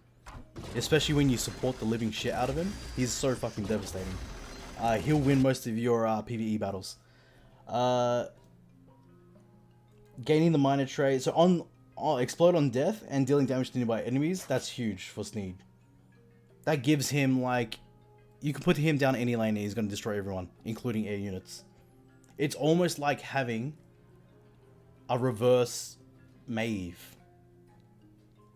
It's very fucking powerful, man. Armored and siege damage. You'll believe it when you see it, trust me. You will believe it when you see it. Tyrion Fordring is not as strong as you think it is. Fair haven't seen in PvP, to be honest. See, in PvP, Sneed is definitely hard to fucking deal with, man. Once he's charging down your lane and he's got units to support him, he is atrocious to deal with. You gotta have poisons. If you don't have poisons, if you don't have elementals, you're sort of fucked, man. Tyrion carry me in both PvP and PvE at the moment. I've seen Tyrion, carry in both PvP and PvE. But he's super slow. As in, like... So... Where is he? Where is he in here? So... Tyrion Forward Ring. His magic shield is great. His concentrate is okay. Heals nearby units. His heal is okay too, 160. That's quite a bit. But the thing is though, Tyrion by himself will get absolutely destroyed. Almost took one of my towers. Maybe I trust him more than you. Oh yeah, Rook. Yeah, but you gotta remember, I'm using fucking Grom, right? I'm using Grom. Yeah, and Tyrion's much better than Grom. So I obviously believe that he'll get at least to your tower. Fucking hell. But Tyrion Stonehoof, insane combo. It is. And Tyrion plus Tyrion and Stonehoof. Yeah, imagine Stonehoof with 2 charges. You know, and then all you need is anti-air, and then you're fucking good. Right? Like, that's fine. But I still believe, no matter what, that you'll still get countered by a Batrider. And you'll still get countered by Flamewakers. And you'll still get countered by so much more units. Sneed, on the other hand, I feel like is not going to be countered as quickly. If you deploy Sneed at the very back of your barracks and make him unseen a little bit, and you creating a different front, eventually he will become a problem. Because Tyrion does need people all the time. Sometimes, most of the times, you don't need anyone to support Sneed if no one's looking at him. Tyrion does the same, like he can wreck stuff that can't answer to him. Read no Flamewalker. Yeah. Divine Shield gives you time to counter with spells. Yeah, Flamewalker sucks for sure. Yeah. Yeah. The difference is that Concentrate doesn't do too much crazy damage, but Sneed's AoE explosion does. So even if you use him as bait to get to force the enemy to defend one tower, only against one Sneed and no backup, and he has that talent to explode on death, they're all gonna die around him. They're all gonna die around him. And then you now have an army going down another lane. Or coming up behind him. It's fucking devastating. It's much more devastating than Tyrion. So yes, okay, let's go into fantasy building. We're just gonna now get rid of all the shit. Can I like wipe all this out? Okay, let's wipe all this shit out. Let's just go boom, boom, boom, boom. We're just gonna do fantasy builds for each hero.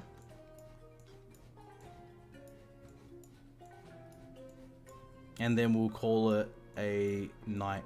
And then I'll see you guys on Monday. I'm gonna save my reruns for Saturday, I think, or Sunday. Because I won't be streaming Saturdays or Sundays. I'm sure there's a better way to do this, but I don't know. I barely use this shit, so. Okay, fantasy building. So let's just drop a hero into each one of them for now. So let's grab Jaina, put her up here. Let's grab Baron. Let's just grab every single hero and put them in their own line.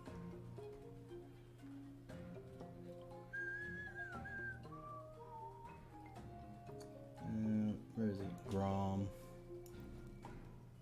Tyrion, Sneed.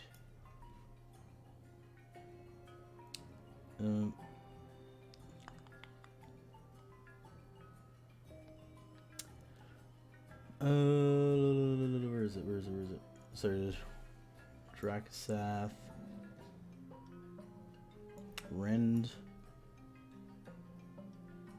Maeve, Chalga,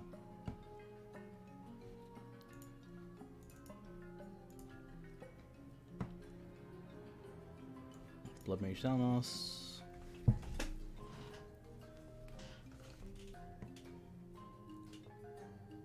Khan Bloodhoof. Let's make sure we've got everyone.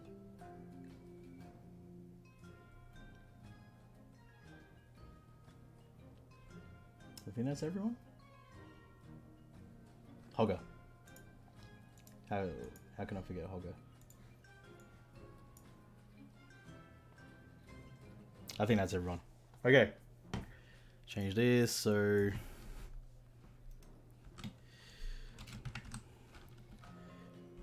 Jaina. So this will be Baron. Grom. Tyrion. Oops, Tyrion. Sneed. Drac. Rend. Maeve. Chalg. Thanos. Khan. Hogger.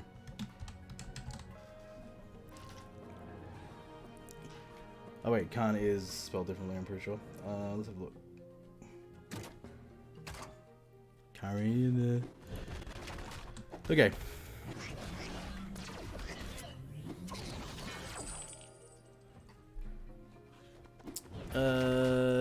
What else is there? Okay, so fantasy builds. Let's start off with Jaina. So do I feel comfortable with all this? Yes, I do feel. I still feel the same thing about that. I feel very good about this. Yep. Okay. Jaina. Who would I go with Jaina? Well, first of all, she needs 2 great spells, and you can't go better than actually.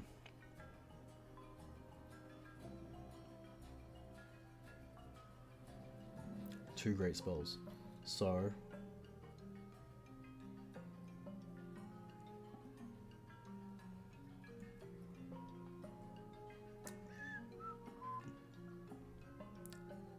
Hunter is pretty terrifying for mine, but I think the timing's misaligned. You really wreck and wreck my harpies. Let's have a look here. I feel like this is always going to be so strong for her. And Living Bomb.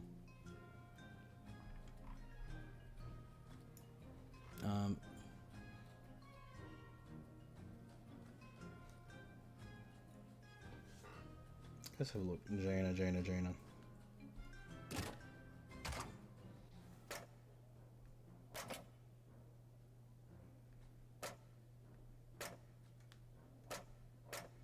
Living Bond's devastating with that.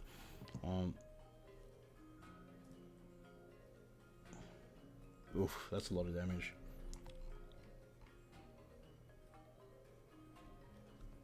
Would I go Blizzard? That's the question. Would I go Blizzard with her? I have no idea.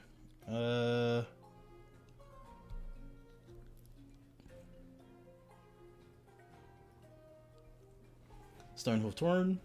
I'll literally use her. I'll use Stonehoof Tauren for a lot of people. Bang bang bang. That will support the living shit out of that.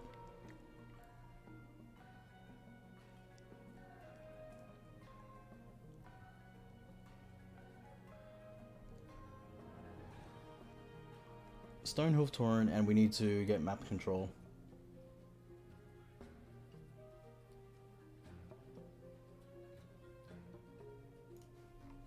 We need the gold input for the Arcane Blast.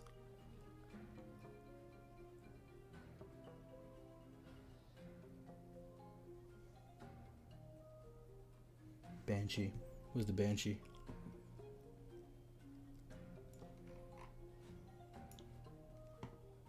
So 1, 2, 3, 4, 5, 6. 1, 2, 3, 4, 5. 6. What will be 6?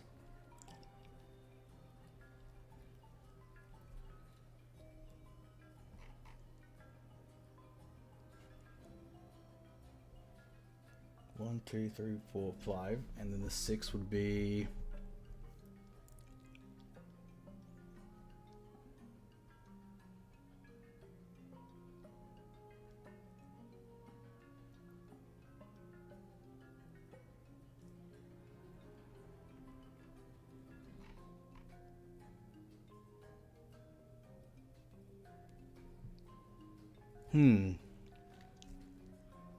We just fought each other for context, Genicel. Oh, did you guys? You gotta record it. Record it and send it to me on Discord. I'm just thinking, what do you guys reckon would be the last... With this build for Jaina, I'll explain my thought process. If we have map control, and we're getting gold and we're getting map control,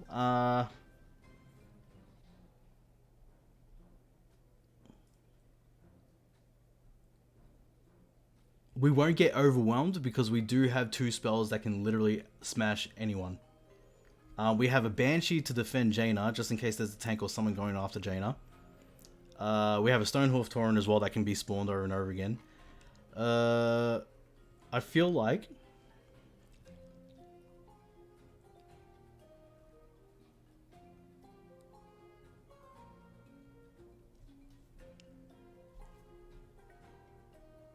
It's either we go with the Elemental here as our 6th.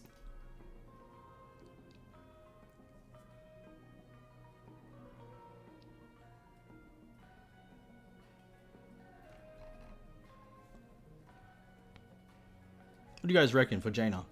Does that look feasible? I think that looks feasible.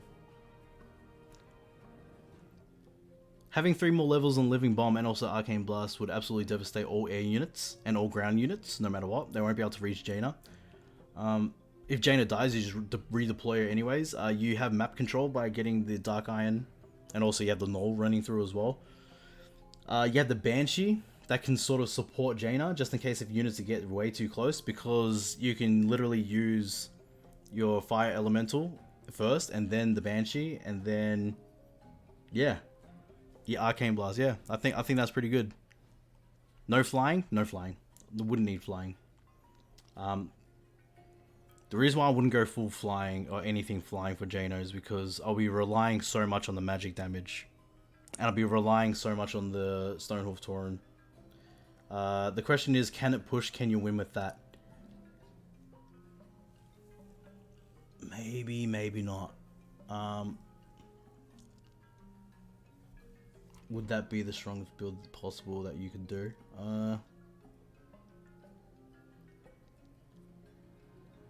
because I haven't seen fully successful Jainers, but I think this lineup will be a successful Jaina.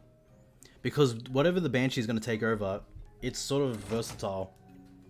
Because if they do have a flying unit, can the Banshee aim for the flying units? I need to check that again.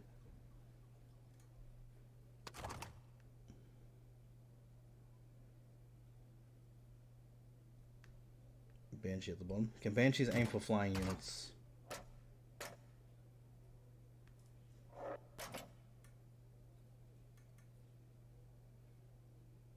Possessed targets get blood for 10 seconds as well. That's crazy.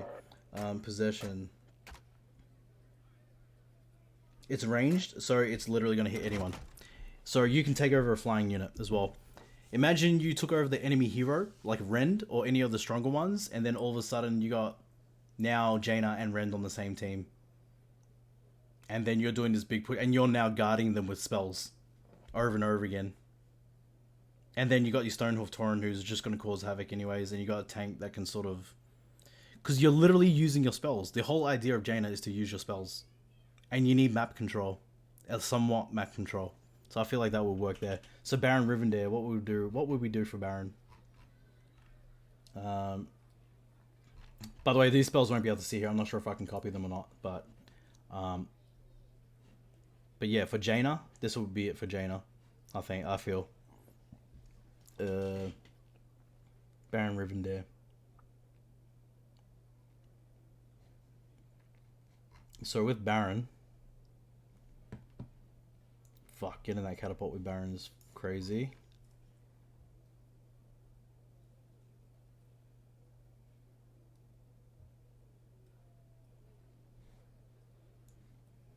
That skeletal party is fucking crazy too. Maybe like the Frostwolf Shaman.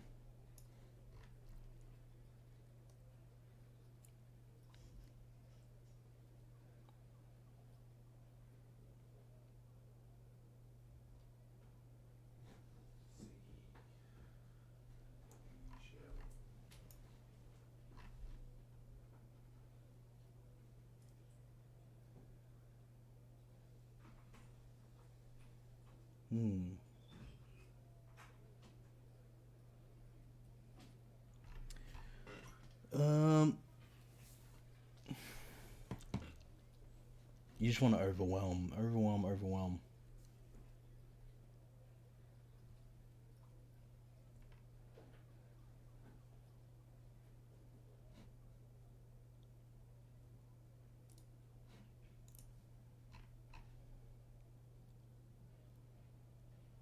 You just want to overwhelm as much as you can, actually, I'll just truly think.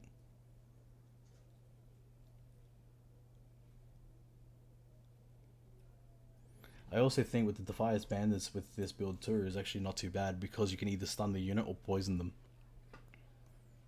So you can set up for the kill because you're going to have so many people backing you up, so many skeletons.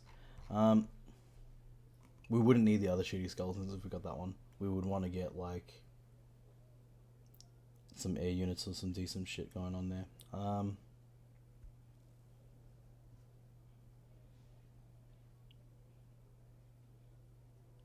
You want map control.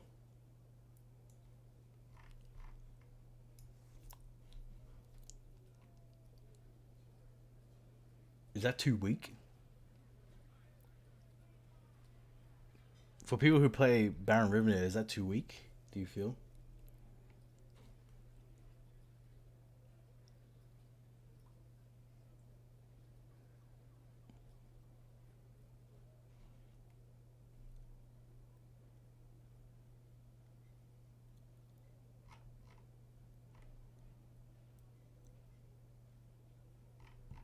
Maybe the Flame Waker.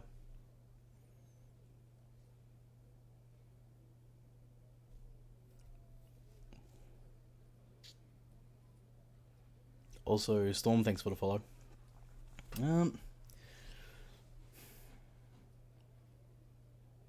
Is that and that for Baron Grom?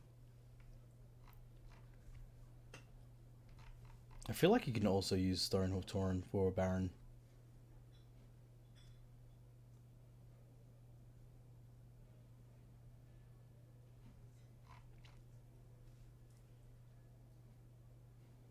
Okay.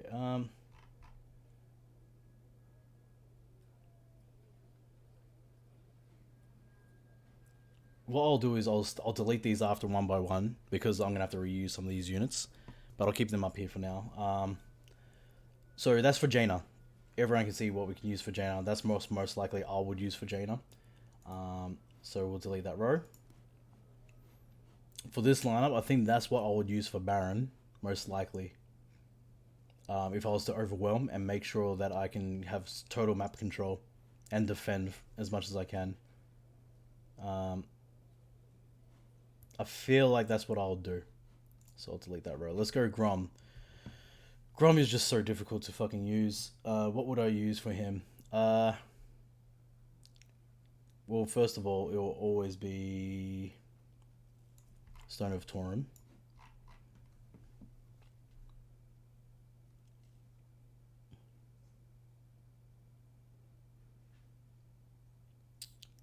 I do think my build is actually pretty decent still with him. Stone of Tauren with that and the Footmen. I still feel like that's really strong. It's just I don't want to... Where's the Worgen? Don't want to change it too much. Worgen. Actually, yeah. No, Worgen for sure. Where is he? Worgen. And then, but this time around, I'll change it to be... It's such a high cost, actually. I will get rid of the Footmen. Bonus level for units of Valor, the same time for all leaders. A bonus level for units from Valor, the same time for all leaders. What do you mean?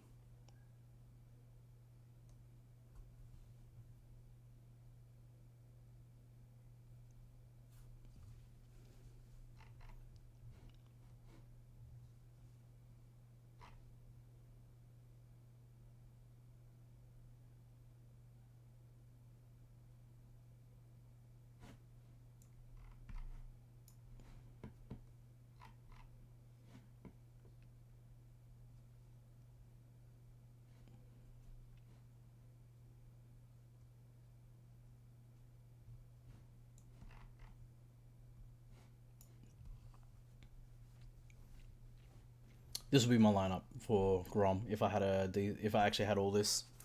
They are different. First two family, yes. So for Grom, my choice for Grom would literally be Stonehoof Tauren, the Bat Rider. That means I only got one counter for air units. I feel like.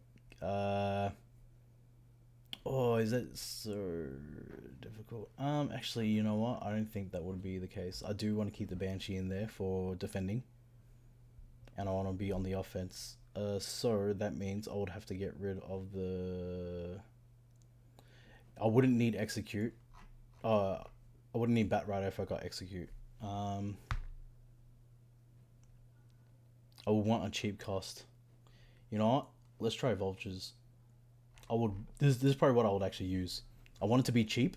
I want it to be able to use all these dudes correctly, because I think with Execute, let's have a look through Execute.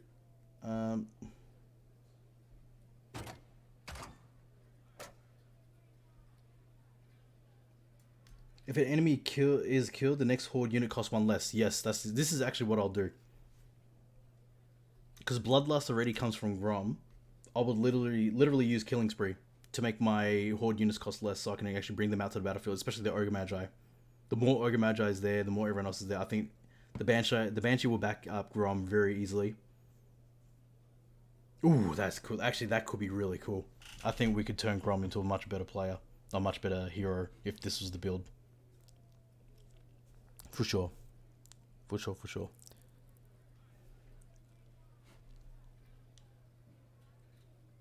I think that's what I'll do for Grom, most likely, guys. Alright. Delete row. So Tyrion Fordring. What would I use for Tyrion Fordring? 2 Core Hounds. Where are they? 2 fucking Core Hounds. Where is Cheat Death? So I would also use Cheat Death. I would also use anyone who heals. So Shaman, where is he? I'll get Banshee out. I'll use the Shaman.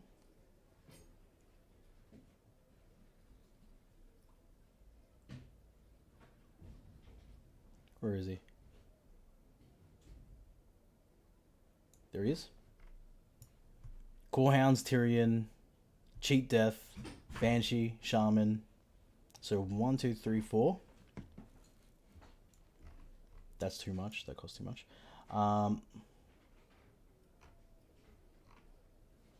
Need anti-air. I will need anti-air.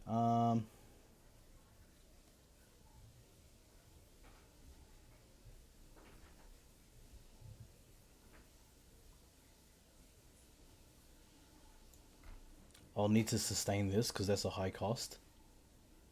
1, 2, 3, 4. Blah, blah, blah, blah. We have Cheat Death. We have the heals. Most likely meat wagon that can support skeletons, but that means I need more anti-air. So that means I can't use maybe...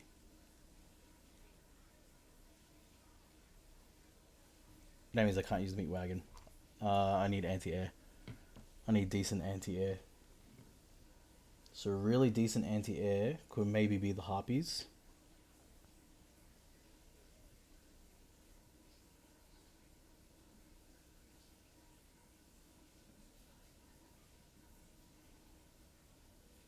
It could be the Harpies, to be honest. Because I need a cheaper cost. Because you don't really need ranged if you have something that's anti-air anyways. Cheap. Cheap, cheap, cheap. Get the gold. Get out your units. Get the core hounds first all the time. Core hounds out first. Split them. Split the core hounds so they go two separate lanes. Get the Banshee to go with one of the core hounds. And you get the healer to go with the other core hound and Tyrion to go with one of the other. You back up Tyrion with the Harveys, and you make sure you try to get gold control as much as you can. And then this should be able to cycle over and over again, and you should be able to keep bringing out core hounds. And if you get it correctly, none of the core hounds should die, unless they focus on them. I feel like this will be very hard to deal with.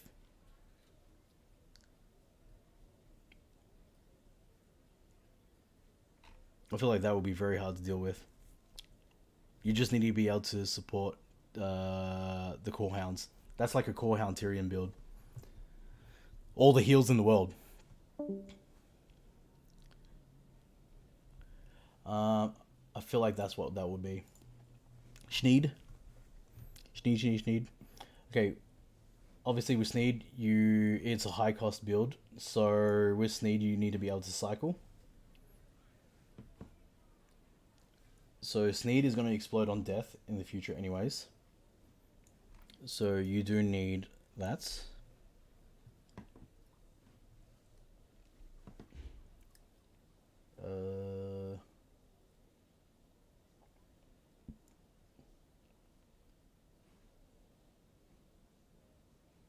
Sneed.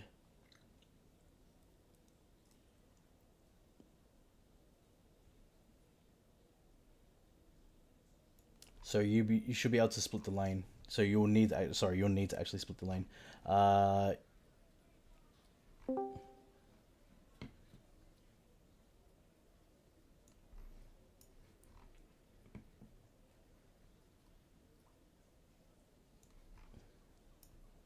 Actually, not living bomb. Where is execute? Because you will need to get all these horde units out properly. And you need map control. So where's the Worgen? We need Worgen.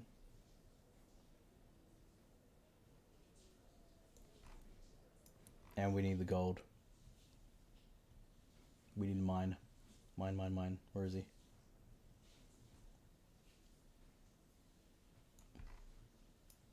Anti-air, anti-ground, heal Sneed. Everyone's nearly dead. Execute. Get the cost low for the next person. Worgen and map control. Map control, and you should be able to keep Sneed alive. And you should be able to push with that one, for sure. Will I be able to see the beginning of the stream and replay? Yes, you will. And most likely I'll also do a rerun of this on Sunday. So that would be for him. Who's next? So Dracasath. Dracasath. What would I even do with Dracasath? Jesus, man. Dracasath is just not good. How can you make him even good? Dracasath.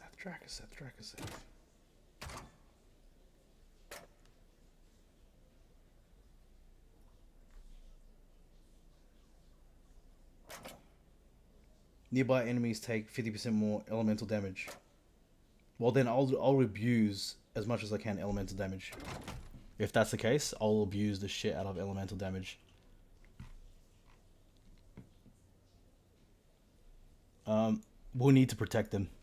Living bomb to protect them. We would also need... It's either that or execute. Because then he gets to charge anyways. 1, 2, 3, charge, execute. And everyone's dead. Then you get Stonehoof Tauren.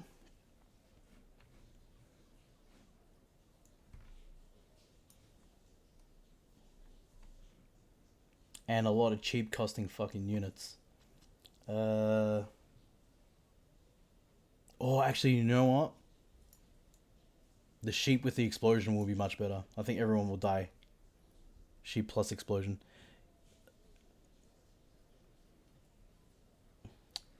You keep on anyways. Your stream are super instructive. Hopefully. So if Dracasath is coming down the line and we have to deal with that, we have to sheep. You know what? If we're sheeping, we're going to cheese out. We're going to literally cheese out. We are going to sheep everyone. Dracasath starts mauling everyone. The sheep have the talent for the explosive sheep. Dracasath comes and every third attack, he'll chop straight through. So all the sheep should explode and die. Especially for their big group. And if it's only one dude, it doesn't matter. That should allow your goblin sapplers to run past and get the tower much more quicker. And we need the Banshee. And now we need 2 fucking air unit supports. So literally, I'll grab a dragon. And I would grab dragon, and I can't get vultures since I'm using that shit. But I'll actually grab these guys. Here we go. Boom. Because 2 from your family. That's my build for Dracasath. And maybe Dracasath could be really hard to kill. He could go from F tier to maybe mid range if this works. And I'll be going back through my stream and I'll be like screenshotting all these and shit like that. And I'll be putting it to my testing, like full testing builds in the future. But I feel like that this would be pretty hard to beat. Especially if Dracasath has the talent to charge through enemies. The sheep have the talent to explode. And while Dracasath is charging, you also have Stonehoof is charging. You have 2 anti-airs and anti-ground units, which are the dragons, and you have a Banshee. I feel like that's fucking crazy. I feel like that actually could work, honestly. I do feel like that could work, right? What do you guys think? Could that make Dracasath go from F to fucking, like, maybe C or B?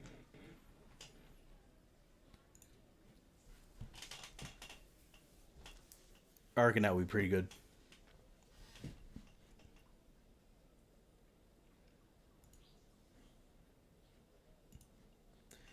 Rend Blackhand. So this is all about air units. Rend is always going to have a free living bomb when he drops from death. I sort of want to keep Rend Blackhand alive though as much as I can, so all cheap death.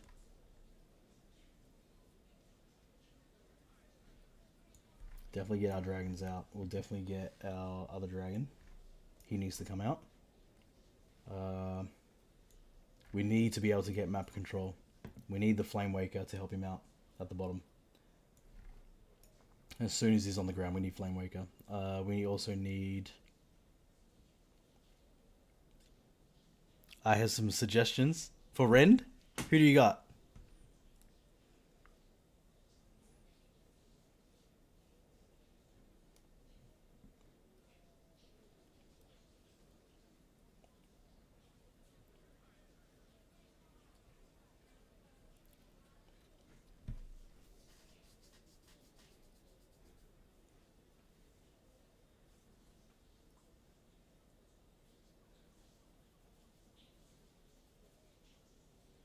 Mine is Fire Elemental, Pyros, Harpies.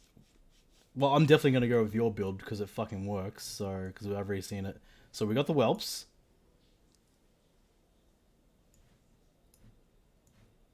Flame Waker, Stone of Torrent, Fire Elemental, Pyromancer? Where is he? This one? And Harpies. Yeah, your build's crazy. It's so cheap too. Because... yeah, that's so cheap.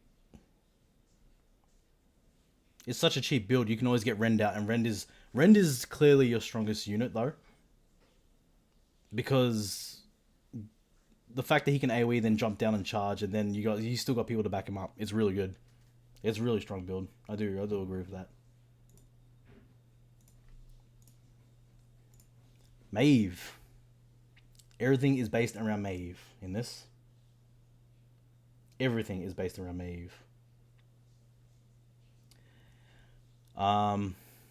First of all, you do need unbound units like crazy.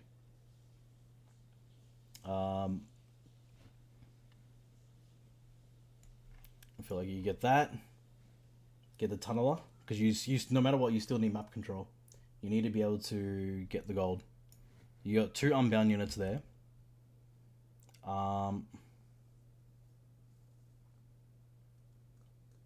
And then you need people to siege, who are tanky.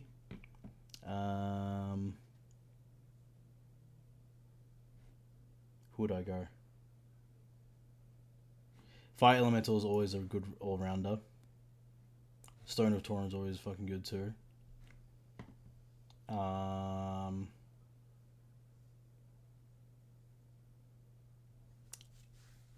Those skeletons, where the fuck are those skeletons? Here we go.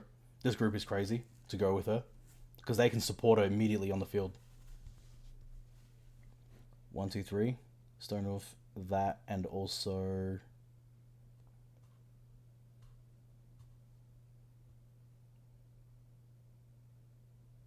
I need a cheap unit that I can use that would be alright.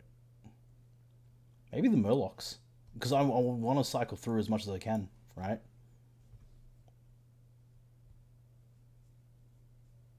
I feel like that'll be decent.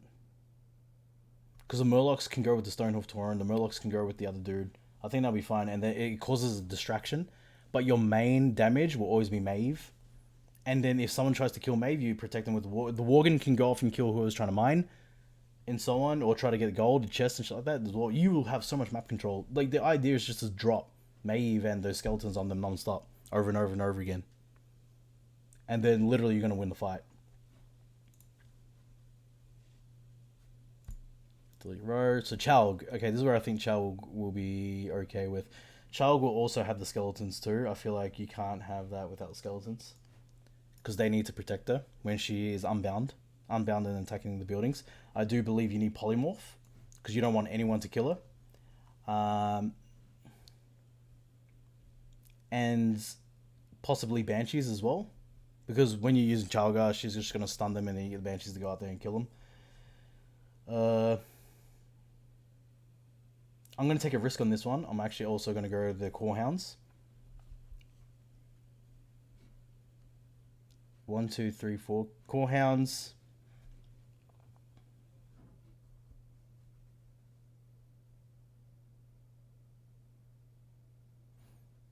Actually, maybe not. No. This Arcane Blast, because the Arcane Blast can literally protect Chalga. 1, 2, 3, 4, 5, 6. Because that will defeat air units as well.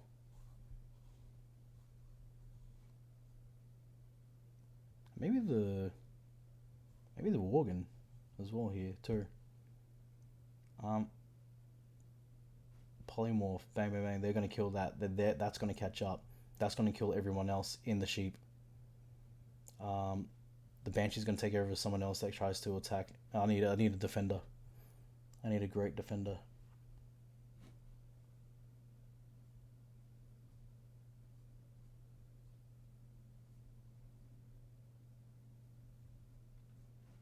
maybe we shall go with the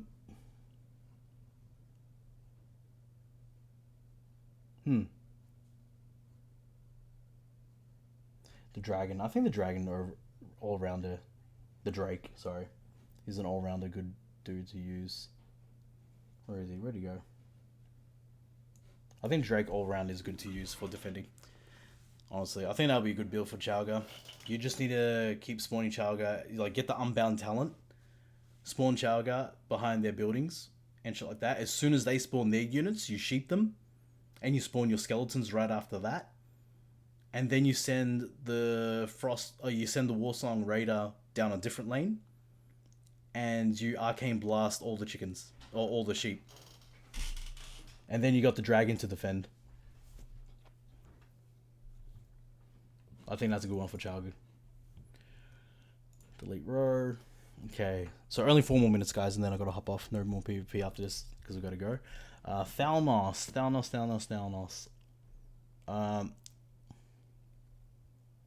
Thalnos needs polymorph, and also needs to survive. And we need a healer. We need banshees. We need healers. We need the frost. Where is he?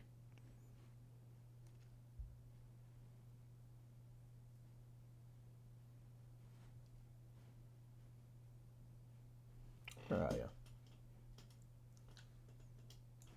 Boom. So we need that.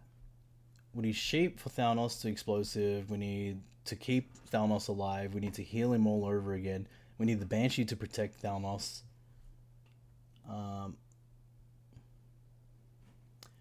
Need the skeletons to harass, and we most likely will need you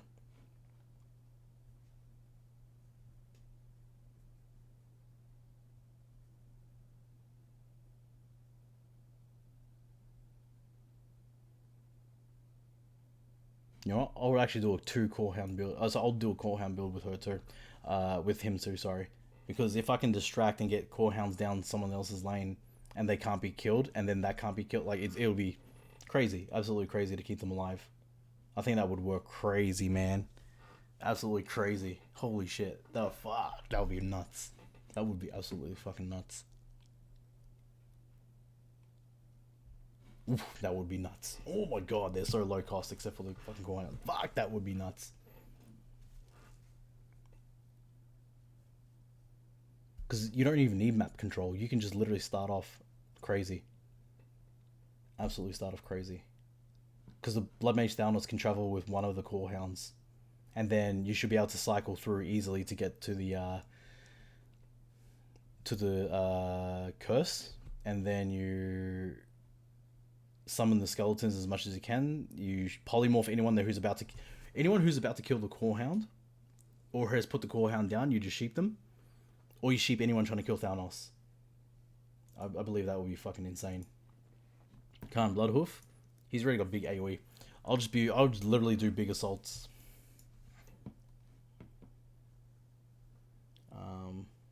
Execute for sure. Stonehoof, Tauren.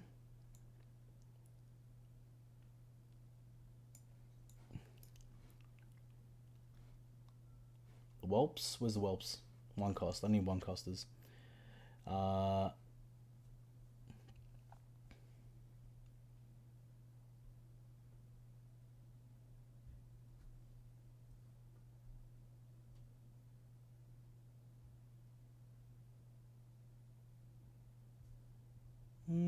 Yeah. I need 1 costers here, actually. So where are the Whelps? I feel like the Whelps are such great defenders, and also become a pain in the ass. Oh, they're not 1 cost, they're 3 cost, sorry.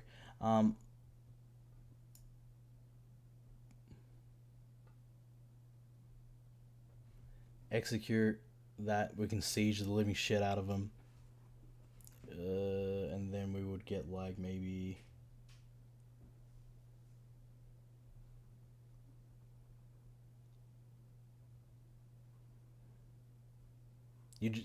You just need to be able to sustain the fight.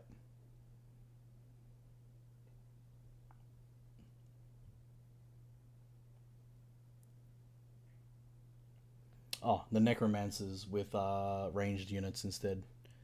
Where are they? Necromancers with range. I think it's these ones. That's some of the, yeah. 1, 2, 3, 4. Execute, arcane blast, bang, wave. That's all them dead. That also hits air units. The air units wouldn't be fully dead, but you'll be relying on the necromancers to finish them off. Calm blood won't die as quickly. Yeah. I think that will work. Delete row. Okay, Hogger. Hogger. We all know what Hogger's build is going to be. Hogger, you want to be able to cycle through. Where is...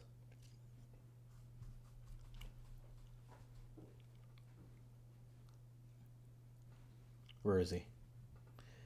Where's that fucking 2-cost unit? So I'll use that. Where's the Griffin? Griffin Rider. Here we go. Griffin Rider for the potion. That's a must. You can't change that. And then cycle through shitty units. Shitty units. Boom, boom, boom.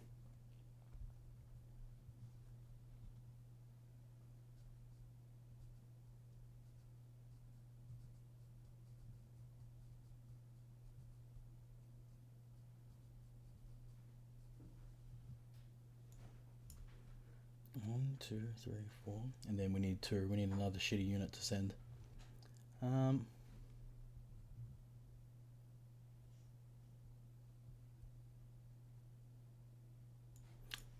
Yeah, because the key units in this is literally Hogger and that Griffin. And everyone else is just to cycle through. You want Hogger out as many times as possible and just get overwhelming. And I feel like the sheep would actually save Hogger from dying. And also save you from getting wrecked at your base too. Because whoever you sheep, you can put skeletons there. You know what I mean? And just absolutely maul them to death. Or you just go Flame Wakers as well. You could go Flame Waker for defense.